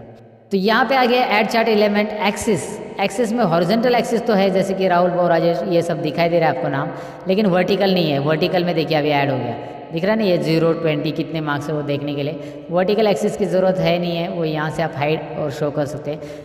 अच्छा, हमने वैसे भी लेबल दिए है यहाँ पे, तो लेबल दिए है तो उसको वर्टिकल एक्सिस रखना है नहीं रखना है, यहाँ से आप हाइड भी करेंगे तो भी चलेगा। एक्सिस टाइटल देखिए, एक्सिस टाइटल में आपको यहाँ पे दिख रहा है प्राइमरी, हॉरिजॉन्टल और वर्टिकल दोनों टाइटल आ रहे हैं। जैसे मैं क्लिक करूँ वर्टिकल के लिए तो यहाँ पे आ रहा है टाइटल। इसमें क्या करना है, मार्क्स आपको फॉर्मूला बार में लिखना है, एंटर कर देना है और इसकी साइज़ बढ़ानी है तो आप यहाँ से बढ़ा सकते हैं इस तरह से। इंटरेस्टिंग है ना, ओके, बहुत ही इंटरेस्टिंग है, कोई डिफ़िकल्टी नहीं है। यहाँ पे बस डिज़ाइन टैब में जाना है और बस क्लिक करना है, कोई फॉर्मूला वगैरह तो देना है ही नहीं है। चार्ट का टाइटल चाहिए नहीं चाहिए, नन, देखिए टाइटल गायब हो गया।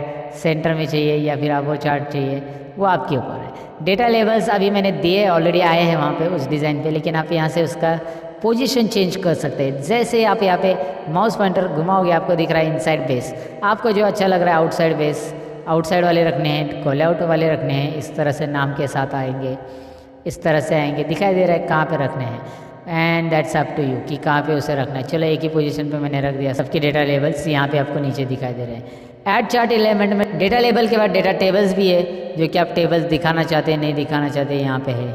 विथ लीजन, विदाउट लीजन है, यानी कलर्स नीचे आते हुए दिखाई देंगे। देखो नीचे जैसे इसमें लिखा विथ लीजन तो नीचे लीजन की के साथ आ रहे, नो लीजन कलर के साथ नहीं आ रहे। यहाँ पे ग्रिड लाइन से साथ में ग्रिड लाइंस को शो करना है वगैरह, यहाँ से आप कर सकते हैं। एरर्स की अभी हमें चेक नहीं करना है, लेकिन ग्रिड लाइन वगैरह दिखाना है तो आप यहाँ से ग्रिड लाइन देख सकते हैं। बहुत सारी ग्रिड लाइन अप्लाई कर सकते हैं बैकग्राउंड में। और साथ में लीजन का पोजीशन भी आप डिसाइड कर सकते हैं, राइट में रखना है, टॉप में रखना है, बॉटम में रखना है, लेफ्ट में रखना है, बॉटम में रखना है। यहाँ पे लीजेंट आपको दिखाई दे रहा है, जैसे मैं मूव कर रहा हूँ, राइट में चाहिए तो राइट में, टॉप में चाहिए तो टॉप में। ये लीजेंट हम बोलते हैं इसे, जिसे आप माउस से ड्रैग करके भी रख सकते हैं। तो ये चार्ट के एलिमेंट है, बेसिक लेवल पे इसे देखना है, सीखना है। क्विक लेआउट के बारे में मैंने आपको बताया है, ये चार्ट की डिज़ाइन बताई। यहाँ पे है स्विच रो को स्विच करना है। वाह, इंटरेस्टिंग है ना। देखिए क्या हो रहा है, मैं आपको बताता हूँ। सब्जेक्ट 1, 2, 3 जो यहाँ पे थे, मतलब कलर में, वो अभी देखिए राहुल शर्मा अलग अलग हर एक के कलर आ चुके हैं। रोज़ को कॉलम में, कॉलम के रोज़ के कर रहा है यहाँ पे। तो राहुल बोर का कलर, राहुल बोर को सब्जेक्ट 1 में कितने मिले, या फिर सभी सब्जेक्ट 1, 2 और 3 के यहाँ पे आ रहे हैं ओवरऑल रिजल्ट। आप बस स्विच करेंगे ये चेंज होगा, ऐसे स्विच करेंगे ये ऐसा चेंज होगा। आपको जैसे ज़रूरी वैसे रख सकते हैं। सिलेक्ट डेटा में जाइए, सिलेक्ट डेटा में यहाँ पे आपको डेटा कम करना है। जैसे आपको यहाँ पे 4 ही स्टूडेंट का डेटा लेना था, अब आपके पास 4 ही स्टूडेंट का रिकॉर्ड है। समझ में आपको? सिलेक्ट डेटा में जाकर डेटा आप बदल सकते हैं। जो डेटा आपको यहाँ पे और बढ़ाना है तो और बढ़ाएंगे। यहाँ पे सिलेक्ट डेटा का बहुत बड़ा काम रहता है जब आप MIS रिपोर्ट जनरेट करते हो। और चार्ट का भी बहुत बड़ा काम रहता है, सिलेक्ट डेटा, स्विच रोज, ये सारी चीज़ें वहाँ पे यूज़ होती हैं। फिलहाल चेंज चार्ट टाइप आपके लिए ऑप्शन है, और यहाँ से आप इस चार्ट को लाइन में, पाई में, बार में कन्वर्ट कर सकते हैं। अब मेरे पास ज़्यादा कॉलम है तो यहाँ पे कॉलम और बार चार्ट ही प्रेजेंटेटिव रहेगा, और बाकी सब तो इतने नहीं रहेंगे। इसीलिए यहाँ पे चेंज चार्ट टाइप में आप देखेंगे ज़्यादा कॉलम्स के लिए ये बार ही चलता है, सिंगल कॉलम के लिए पाई चलेगा, सिंगल वैल्यूज़ रहेगी। तो फिलहाल आप कॉलम चार्ट लीजिए और इसे सीधा कर दीजिएगा। तो चेंज चार्ट टाइप में क्या होता है ये मैंने बताया। अब ये चार्ट हमारा चार्ट 1 शीट में है दोस्तों, और मैं चाहता हूँ कि इसे शीट 1 में ले लूँ। तो शीट 1 में ले सकते कि नहीं ले सकते? बिल्कुल ले सकते। कैसे? यहाँ पे डिज़ाइन में यहाँ पे ऑप्शन है मूव चार्ट। कौन सा ऑप्शन है देखिए, मूव चार्ट। तो करना क्या है, बस मूव चार्ट पे क्लिक कीजिए। कहाँ पे रखना है उसको? ऑब्जेक्ट इन में रखना है, और ऑब्जेक्ट इन में कहाँ पे? शीट 1 में रखना है। तो ऑब्जेक्ट इन में क्लिक कीजिए, शीट 1 में। अब यही चार्ट आपको शीट 1 में मिल जाएगा। इसकी साइज़ बहुत बड़ी की थी हमने, अब इसे छोटी करनी पड़ेगी आपको। यहाँ से दोबारा इसकी साइज़ छोटी कीजिए, तभी तो चार्ट नज़र आएगा, राइट। इसकी भी साइज़ हमने बहुत बड़ी की थी, इसे छोटी करनी पड़ेगी, तभी आपको चार्ट यहाँ पे डिटेल में दिख रहा है। ग्रिड लाइन नीचे, तो ग्रिड लाइन पे क्लिक करके आप इसे डिलीट कर सकते हैं। यहाँ पे 2-4 अलग अलग मेजर माइनर ग्रिड लाइन थी, उसे मैंने डिलीट कर दिया। सिलेक्ट करके ग्रिड लाइन के ऊपर क्लिक करके डिलीट कर सकते हैं।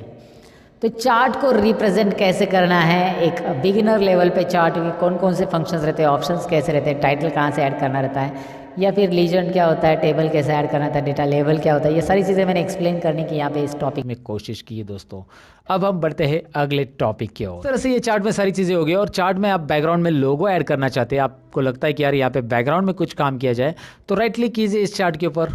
राइट क्लिक करने के बाद format chart area, look at here, format chart area, इस ऑप्शन पे क्लिक कीजिए।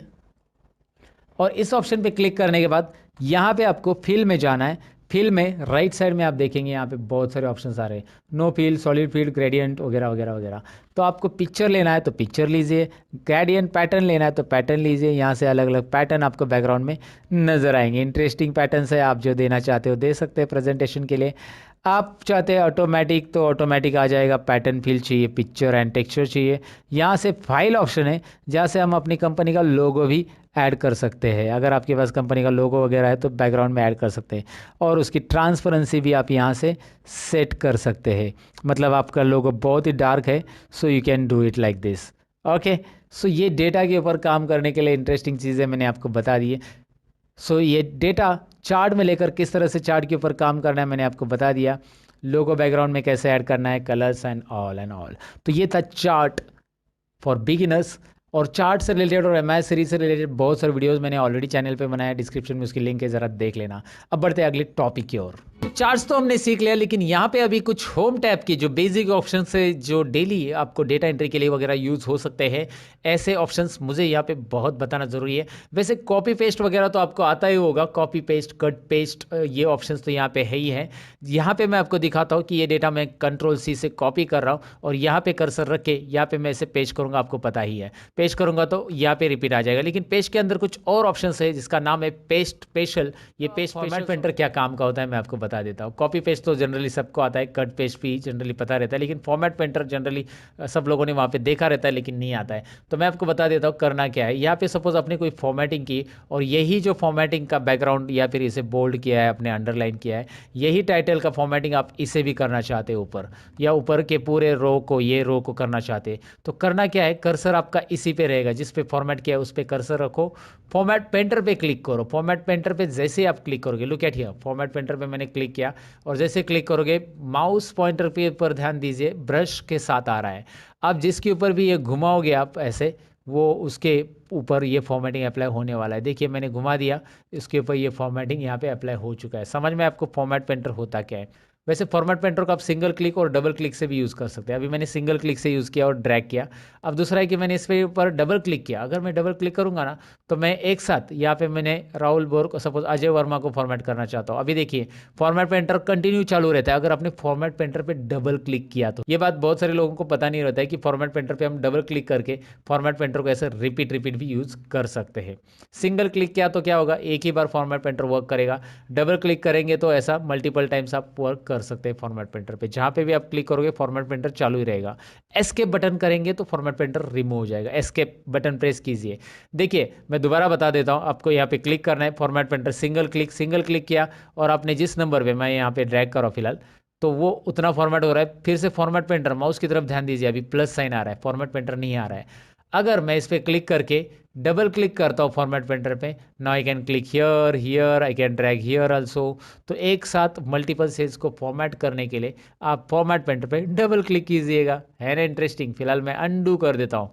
अंडू पता है ना, Ctrl+Z अंडू, और रीडू करने के लिए Ctrl+Y, undo and redo. Undo and Pandu नहीं होता है दोस्तों, अंडू एंड रीडू होता है, याद रखिए। अंडू पांडू तो नाना पाटेकर जी बोलते हैं, अंडू पांडू समझा क्या। ओके मैं जस्ट जोक कर रहा हूँ। फिलहाल तो आपको मैं बताऊँ कि ये फॉर्मेट पेंटर तो आपको समझ में आया होगा। बोल्ड, इटैलिक, अंडरलाइन मुझे बताने की ज़रूरत नहीं। ऑल बॉर्डर्स के बारे में मैंने बताया आपको कैसे करते हैं। यहाँ पे कलर्स वगैरह कैसे फिल करना है वो भी हमने देख लिया। बहुत सारी बार आपको ऑल बॉर्डर्स नहीं देने की ज़रूरत पड़ सकती है। सपोज आपने ऑल बॉर्डर्स को नो बॉर्डर करना है तो यहाँ पे जाओ और यहाँ पे ऑल बॉर्डर्स की ज़रूरत नहीं है आपको, नो बॉर्डर, बस इसको आउटसाइड बॉर्डर देना है। अभी देखिए इसका आउटसाइड बॉर्डर भी चला गया है। तो इसके आउटसाइड बॉर्डर कैसे देते हैं हम, यहाँ पे देखिए आउटसाइड बॉर्डर्स भी ऑप्शंस है, थिक बॉक्स बॉर्डर भी है, थिक आउटसाइड बॉर्डर्स भी है। जो देना है यहाँ से आप दे सकते हैं दोस्तों। है ना इंटरेस्टिंग। सो यहाँ पे बॉर्डर आपको देना कैसे है वो एक बार ट्राई कीजिए। इस बॉर्डर में बहुत सारे कलर फिल चाहिए तो यहाँ से आप उसको शेडिंग कलर दे सकते हैं डिफरेंट। फॉन्ट कलर है, यहाँ पे टेक्स्ट की साइज़ वगैरह बढ़ाना, यहाँ पे इसे सेंटर करना है। जैसे मैं इसकी हाइट बढ़ा रहा हूँ, ज़रा ध्यान से देखिए, रो की हाइट ऐसे आप बढ़ा सकते हैं। ये याद रखना है। जैसे हमने कॉलम की विड्थ सीखी थी कि आप यहाँ से ऐसा ड्रैग कर सकते हैं, वैसे हम रो की हाइट यहाँ पे बढ़ा सकते हैं। वैसे मैं आपको बताऊँ कि कॉलम और रो की विड्थ अगर इक्वली करनी है सभी कॉलम की, तो आप एक काम कीजिए, एक तो आप इसे सभी रो को एक साथ सिलेक्ट कीजिए और बीच में कहीं पे भी एरो रख के आप ऐसे ड्रैग करेंगे, इक्वली सबकी हाइट बढ़ेगी। या यहाँ पे राइट साइड में एक ऑप्शन है, फॉर्मेट में जाइए, राइट साइड में फॉर्मेट में रो हाइट दिखाई दे रहा है आपको, रो हाइट ऑप्शन, इससे आप रो हाइट कर सकते हैं इक्वली। यहाँ पे रो हाइट टाइप कीजिए, उतने जो रो सिलेक्टेड है उनकी हाइट उतनी हो जाएगी 20, रो हाइट 20, राइट। तो इस तरह से रो हाइट आप बढ़ा सकते हैं। लेकिन इसमें अभी मैंने हाइट बढ़ा दी है, तो ये ज़रा टेक्स्ट को नोटिस कीजिए, और थोड़ी सी हाइट बढ़ा देता हूँ, और थोड़ी सी हाइट बढ़ा देता हूँ, और इस टेक्स्ट को नोटिस कीजिए बॉटम में आ रहा है। तो आप इसे यहाँ पे दिखाई दे रहा है ना, मिडल अलाइन, मिडल अलाइन से क्या हो रहा है, टॉप अलाइन से क्या हो रहा है, मिडल अलाइन से क्या हो रहा है। यहाँ पे ज़रा मैं जूम कर लेता हूँ, ये अलाइनमेंट वर्टिकल और हॉरिजॉन्टल अलाइनमेंट है एक्सेल में। ये सेंटर चाहिए तो सेंटर यहाँ पे ऐसा रख सकते हैं, टोटली सेंटर हॉरिजॉन्टल सेंटर आ जाएगा। देखो डेटा कैसा आ रहा है, you know that, left side में आएगा, सेंटर में आएगा, राइट में आएगा। अगर आप लेफ्ट अलाइनमेंट ही रख के टेक्स्ट को थोड़ा सा आगे लेना चाहते हैं, तो आप जैसे इस कॉलम के अंदर टेक्स्ट लिखा गया है, मैं इस कॉलम को सिलेक्ट करूँगा एंड व्हाट आई डू, इसको मैं थोड़ा सा यहाँ पे देखिए इंडेंट ऑप्शंस यूज़ करूँगा। इंडेंट से क्या होता है मैं आपको बताता हूँ, देखिए इंडेंट से इस तरह से टेक्स्ट आप आगे ले सकते हैं, पीछे करना है पीछे, इंडेंट और बढ़ाओ, कम करो, तो लेफ्ट इंडेंट से इस तरह से टेक्स्ट को आगे लेके रख सकते हैं आप।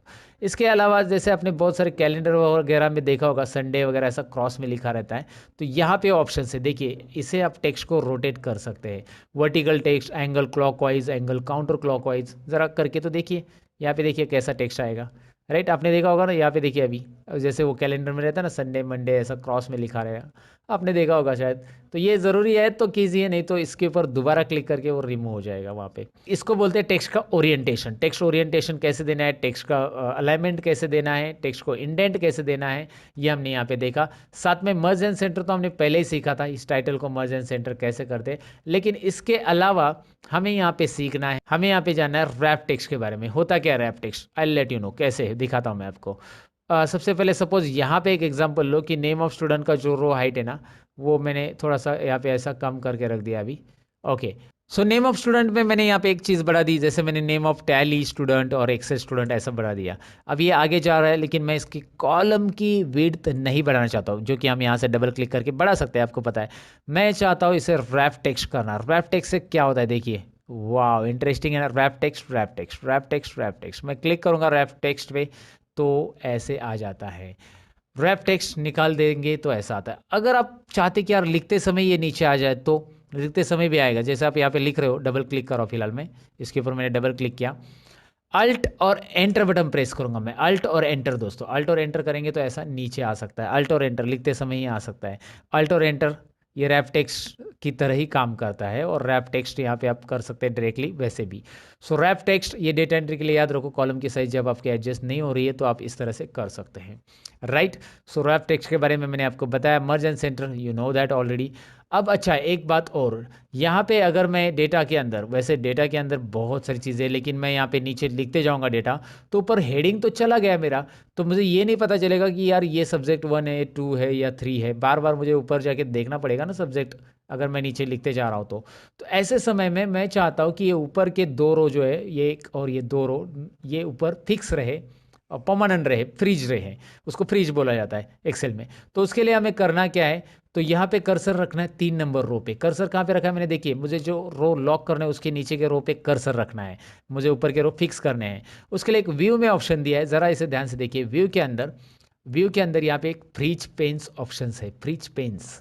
फ्रीज करेंगे हम, किसको फ्रीज करेंगे, उसने पूछा है कि टॉप रो एक ही करना है या फर्स्ट कॉलम करना है, लेकिन मुझे फ्रीज पेन्स ही करना है क्लिक डायरेक्टली, क्योंकि मैंने ऑलरेडी लोकेशन दे दिया कि 3 नंबर रो पे मैंने कर्सर रखा है। तो फ्रीज पेन्स मैंने ऑन किया तो यूल नोटिस यहाँ पे एक लाइन आएगी, वो अभी मैंने बॉर्डर दिया इसलिए यहाँ पे समझ में नहीं आ रहा है, लेकिन आपको एक लाइन नज़र आएगी एक्स्ट्रा, या फिर आप डाउन एरो प्रेस करते जाओ, you will find out the changes क्या हो रहे दिखाई दे रहे हैं आपको। मैं नीचे स्क्रॉल करते जा रहा हूँ और अलग अलग रो में मैं स्क्रॉल कर रहा हूँ, तो भी टाइटल हेडिंग वही की वही रह रही है, क्योंकि मैंने उसे फ्रीज किया। और नहीं चाहिए तो आप इसे अनफ्रीज भी कर सकते हैं। वैसे आप कॉलम के लिए भी कर सकते हैं। राइट साइड में अगर आप जा रहे हो ऐसे, तो आप उतने कॉलम, अभी मुझे 1 नंबर कॉलम यहाँ पे दिखना चाहिए, मैं 1 नंबर का डेटा टाइप कर रही हूँ या 2 नंबर का, तो मैं इधर बी कॉलम में कर्सर रख दूंगा और यहाँ पे फ्रीज फेंस में जाकर फ्रीज फेंस ऑन करूँगा। अब इससे होगा क्या, मैं ऐसे राइट में जाऊँगा तो भी 1 नंबर कॉलम दिख रहा है ना आपको, वो सीरियल नंबर का, वो वहाँ पे ही रहेगा, राइट। और बॉटम में आऊँगा तो भी ये आपको दिखाई देगा, क्योंकि मैंने फ्रीज फेंस B2 या B3 सेल से समथिंग किया है, तो वो पूरा का पूरा यहाँ पे फ्रीज हो चुका है। और मुझे निकालने के लिए अनफ्रीज यहाँ पे करना होगा। अनफ्रीज ऑप्शन फ्रीज की जगह ही आ जाता है। सो ये एक डेटा एंट्री के लिए या डेटा टाइप करते समय याद रखना है, जब आपको डेटा टाइप करना है तो फ्रीज फेंस और अनफ्रीज फेंस ज़रूरी है। अगर आप एक्सेल में बेसिक चीज़ें नहीं जानते ऐसा कुछ, तो फिर मुश्किल हो जाएगा आपके लिए। अब यहाँ पे कुछ चीज़ें और है जो कि है नंबर फॉर्मेट में, होम टैब के अंदर से यहाँ पे आपको दिखाई दे रहा है नंबर फॉर्मेट में। जब कभी भी आप डेट लिखते हो एक्सेल के अंदर, ये सारे लोगों से गलती हो जाती है, सारे लोगों से ये प्रॉब्लम होता है। और यहाँ पे डेट लिखने के बाद में, अभी मैं इसके कॉलम की साइज़ बढ़ा देता हूँ, नहीं तो वो दिखाई नहीं देगा। बाद में मैं यहाँ पे कोई नंबर टाइप करता हूँ 35, तो वो ऐसा आ रहा है, अरे नंबर ही नहीं ले रहा है, तो यहाँ पे वो डेट फॉर्मेट में कन्वर्ट हो चुका है। तो आपके लिए तरीका ये है कि आप यहाँ पे क्लिक करो और उसे नंबर फॉर्मेट में कन्वर्ट करो। नंबर फॉर्मेट में क्या करना है आपको, कन्वर्ट, तो ये नंबर में दिखाई देगा ना। और आप चाहते हो उसे जनरल फॉर्मेट में रखो जिसमें डेसिमल प्लेसेस ना आए, तो जनरल फॉर्मेट में रखो। जनरली हम जनरल फॉर्मेट में रखते हैं जब कोई नंबर ऑटोमेटिक टाइप करते तो। और डेसिमल के साथ नंबर, करेंसी, यहाँ पे बहुत सारे डेट फॉर्मेट वगैरह आपको दिखाई दे रहे हैं। अच्छा, अगर आपने डेट लिखी और वहाँ पे नंबर आ रहा है, तो वहाँ पे आपको करना क्या है, यहाँ पे जैसे मैं आपको दिखाता हूँ, यहाँ पे मैंने लिखा 20/2 और 2019, ऐसा कुछ भी लिख दिया, राइट। अब मैं जब इसे यहाँ पे कन्वर्ट कर देता हूँ, ज़रा मैं देखा जनरल फॉर्मेट में, तो इस तरह से नंबर आ रहा है। अगर कभी ऐसा नंबर फॉर्मेट में कुछ आ गया, तो आप उसे नंबर फॉर्मेट की जगह इसे डेट फॉर्मेट में कन्वर्ट कर सकते हैं ईजिली। तो उसके लिए करना क्या है, आपको बस यहाँ पे करना है शॉर्ट डेट या लॉन्ग डेट। शॉर्ट डेट या लॉन्ग डेट यहाँ पे आसानी से आप कर सकते हैं नंबर फॉर्मेट को डेट फॉर्मेट में कन्वर्ट करने के लिए।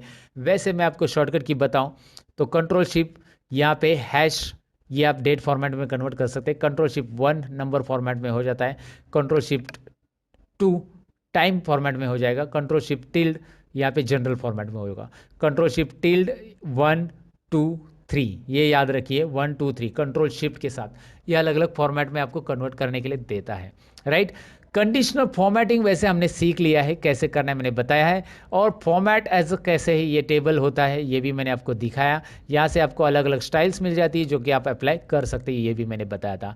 इंसर्ट में यहाँ पे इंसर्ट शीट रोज भी आता है, जैसे आप यहाँ पे रो इंसर्ट करना चाहते हो तो मैंने वैसे भी आपको बताया है। रो कंट्रोल प्लस से इंसर्ट होता है, कंट्रोल माइनस से डिलीट होता है। यहाँ से भी इंसर्ट और डिलीट ऑप्शन है आपके लिए। और फॉर्मेट में आप रो और कॉलम की साइज एडजस्ट करने के लिए है ही। कैसे करना है मैंने सारी चीज़ें यहाँ पे बता दी आपको। और ऊपर से मैंने आपको बताया था कि क्लियर में जाकर क्लियर फॉर्मेट से क्या होगा। देखिए यहाँ पे फॉर्मेटिंग अगर नहीं चाहिए तो आप क्लियर कर सकते हैं, मुझे नहीं चाहिए फॉर्मेटिंग, सो क्लियर में जाइए, क्लियर फॉर्मेट्स, फॉर्मेट जाएगा। क्लियर ऑल मतलब पूरा क्लियर हो जाएगा। क्लियर कंटेंट्स मतलब खाली कंटेंट और कमेंट लिखी होगी या हाइपर लिंक दिया रहेगा तो वो क्लियर हो जाएगा। क्लियर ऑल कर दूंगा मैं, तो इस तरह से हो रहा है, राइट। सो क्लियर कंटेंट करना है तो कंटेंट कीजिएगा, इस तरह से आप इसे क्लियर कर सकते हैं, राइट। और फिल सीरीज़ के बारे में तो मैंने बताया था स्टार्टिंग में कि आप फिल सीरीज़ कैसे कर सकते हैं। यहाँ पे भी है फिल सीरीज़ ऑप्शन की, डाउन फिल कैसे होगा ऑटोमेटिकली वो दिया है वहाँ पे। और यहाँ पे फाइंड एंड रिप्लेस भी ऑप्शन है, जहाँ से रिप्लेस मतलब वर्ड चेंज करना। जैसे आपको लगता है कि यार यहाँ पे मैंने एक वर्ड टाइप किया जिसमें सब रॉन्ग है, मतलब एक वर्ड आपने 10 बार लिखा है, तो जैसे सब की जगह मुझे सब्जेक्ट ये वर्ड पूरा चाहिए था, तो मैं यहाँ पे सब लिखूंगा और यहाँ पे सब्जेक्ट लिखूंगा। देखिए मैंने क्या किया है, मुझे पूरा वर्ड चाहिए था, सब की जगह सब्जेक्ट लिखना चाहिए, तो यहाँ पे सब सब सब लिखा है मैंने, तो सब्जेक्ट 1 2 3 4 आना चाहिए, जो भी सब्जेक्ट है वैसे। तो किया है फाइंड आउट में सब, रिप्लेस विथ में सब्जेक्ट, और रिप्लेस ऑल पे click. Now you can see replacement क्या काम करता है। सो फाइंड एंड रिप्लेस भी है, कोई वर्ड ढूंढना है तो फाइंड कर सकते हैं, और यहाँ से आप फाइंड डायलॉग बॉक्स आपको मिल जाता है। तो ये मैंने होम टैब यहाँ पे कवर करने की कोशिश की है कि कैसे कुछ करना है एक्सेल के अंदर, क्या क्या चीज़ें होती है। यहाँ पे मैंने डिटेल में एक्सप्लेन करने की कोशिश की है। ये एक्सेल बिगिनर्स के लिए वीडियो है दोस्तों, और इसमें प्रिंटिंग लास्ट ऑप्शन है हमारा, और प्रिंटिंग हम देखते हैं प्रिंट कैसे किया जाता है एक्सेल के अंदर, and then will finish it. और ये बिगिनर्स के लिए एक्सेल है, इसीलिए मैंने इतनी ही चीज़ें कवर की। एक्सेल इतना ही नहीं है, बहुत कुछ है। तो एक्सेल जो बिगिनर की बात सीखना चाहते हैं उसके लिए एक ट्यूटोरियल आएगा बड़ा सा, जिसमें मैं बहुत सारी चीज़ें और एक्सप्लेन करूंगा एक्सेल के अंदर, जो कि उसके लिए आपको थोड़ा इंतज़ार करना पड़ेगा। लेकिन आगे का टॉपिक सीख के जाइएगा कि प्रिंट कैसे करते हैं। प्रिंट करने के लिए control P, right, control P किया तो यहाँ पे प्रिंट आ जाता है, ऐसा ऐसा प्रिंट आ रहा है। एक काम करते हैं, मैं यहाँ पे ज़रा थोड़ा सा डेटा को अरेंज कर देता हूँ। पहले प्रिंट करने के लिए यहाँ पे मैं डेटा को एक काम कर देता हूँ, पूरा नॉर्मल जैसे डेटा था पहले, जैसा रखा था डेटा मैंने वैसे लाता हूँ यहाँ पे। उसके लिए करना क्या है, बस आपको कंट्रोल जेड ही तो बटन प्रेस करते जाना है। कंट्रोल जेड बटन प्रेस करते जाएंगे तो यहाँ पे आपको डेटा मिल जाएगा। मैंने अंडू कर दिया पूरा का पूरा। फिलहाल इस चार्ट की मुझे ज़रूरत नहीं, मैं इसे डिलीट कर देता हूँ और यहाँ पे लिखा हुआ एक्स्ट्रा कंटेंट भी मैं डिलीट करता हूँ। अब देखिए मैं कंट्रोल पी करूँगा तो यहाँ पे आपको ये प्रिंट में बॉर्डर के साथ, मैंने बॉर्डर दिया है इसको, इसलिए बॉर्डर के साथ आ रहा है। अगर आपने बॉर्डर नहीं दिया तो बॉर्डर नहीं आएगा, आपको मैंने स्टार्टिंग में बताया था। अब यहाँ पे मैं आपको बताऊँ कि चलो कंट्रोल पी में हम इसमें आ चुके हैं, कंट्रोल पी स्क्रीन के अंदर यहाँ पे। लेकिन आपको दिखाई दे रहा है कि यार काउंट तक ही डेटा आ रहा है, काउंट तक, काउंट के आगे भी डेटा है मेरा। यहाँ पे देख सकते हैं ना, एक्सेल में काउंट के आगे भी है, लेकिन यहाँ पे एक डॉटेड लाइन आ रही है जो कि पिन की बाउंड्री या पेज की साइज़ बता रही है कि पेज यहाँ तक ही है, डॉटेड लाइन। ये कंट्रोल पी बटन प्रेस करने के बाद आपके भी एक्सेल में दिखाई देगी कि यहाँ तक का ही प्रिंट होगा। तो आगे का डेटा का क्या, मैं इसको डबल क्लिक करके एडजस्ट कर सकता हूँ, या कंट्रोल ए करके, कंट्रोल ए और यहाँ पे Alt H O I press का तो auto fit column width, column की विड्थ जो है ऑटोमेटिक जितनी रिक्वायर्ड है उतनी आ जाएगी। तो कंट्रोल पी करो, अभी एवरेज तक डेटा आ गया है। चलिए एवरेज में भी थोड़ा सा काम कर देते हैं हम यहाँ पे, प्रिंटिंग के लिए और थोड़ा सा काम सेटल करना पड़ेगा हमें डेटा को प्रॉपरली। डेसिमल प्लेसेस हम यहाँ पे कम कर देते हैं और यहाँ पे भी अल्ट एच ओ आई करने के बाद ये भी कम हो गया। अब आपको दिखाई दे रहा है रिजल्ट 1 रिजल्ट 2 तक आ रहा है, ग्रेड नहीं आ रहा है। तो ऐसे में क्या करेंगे हम आगे, हमें इसे एक ऑप्शन यहाँ पे मिल जाता है और यहाँ पे है पोर्ट्रेट की जगह आप इसे लैंडस्केप कीजिए। लैंडस्केप करते ही पेज का हॉरिजेंटल व्यू आ जाएगा और यहाँ पे जितने चाहे और कॉलम आपकी मर्जी और भी ऐड कर सकते हैं। लेकिन आप चाहते हैं कि नहीं नहीं नहीं, लैंडस्केप में रो कम आएंगे, पोर्ट्रेट ही चाहिए, वर्टिकली डेटा चाहिए, तो रखिए यहाँ पे एक ऑप्शन है राइट कॉर्नर में, शो मार्जिन, ये दिख रहा है आपको मार्जिन ऑप्शंस। तो इस पे क्लिक कीजिए, शो मार्जिन लाइन आएगी और इसे थोड़ा बहुत एडजस्ट कर सकते हैं आप, ऐसे इस मार्जिन को कम कीजिए, वो ग्रेड अंदर आ जाएगा।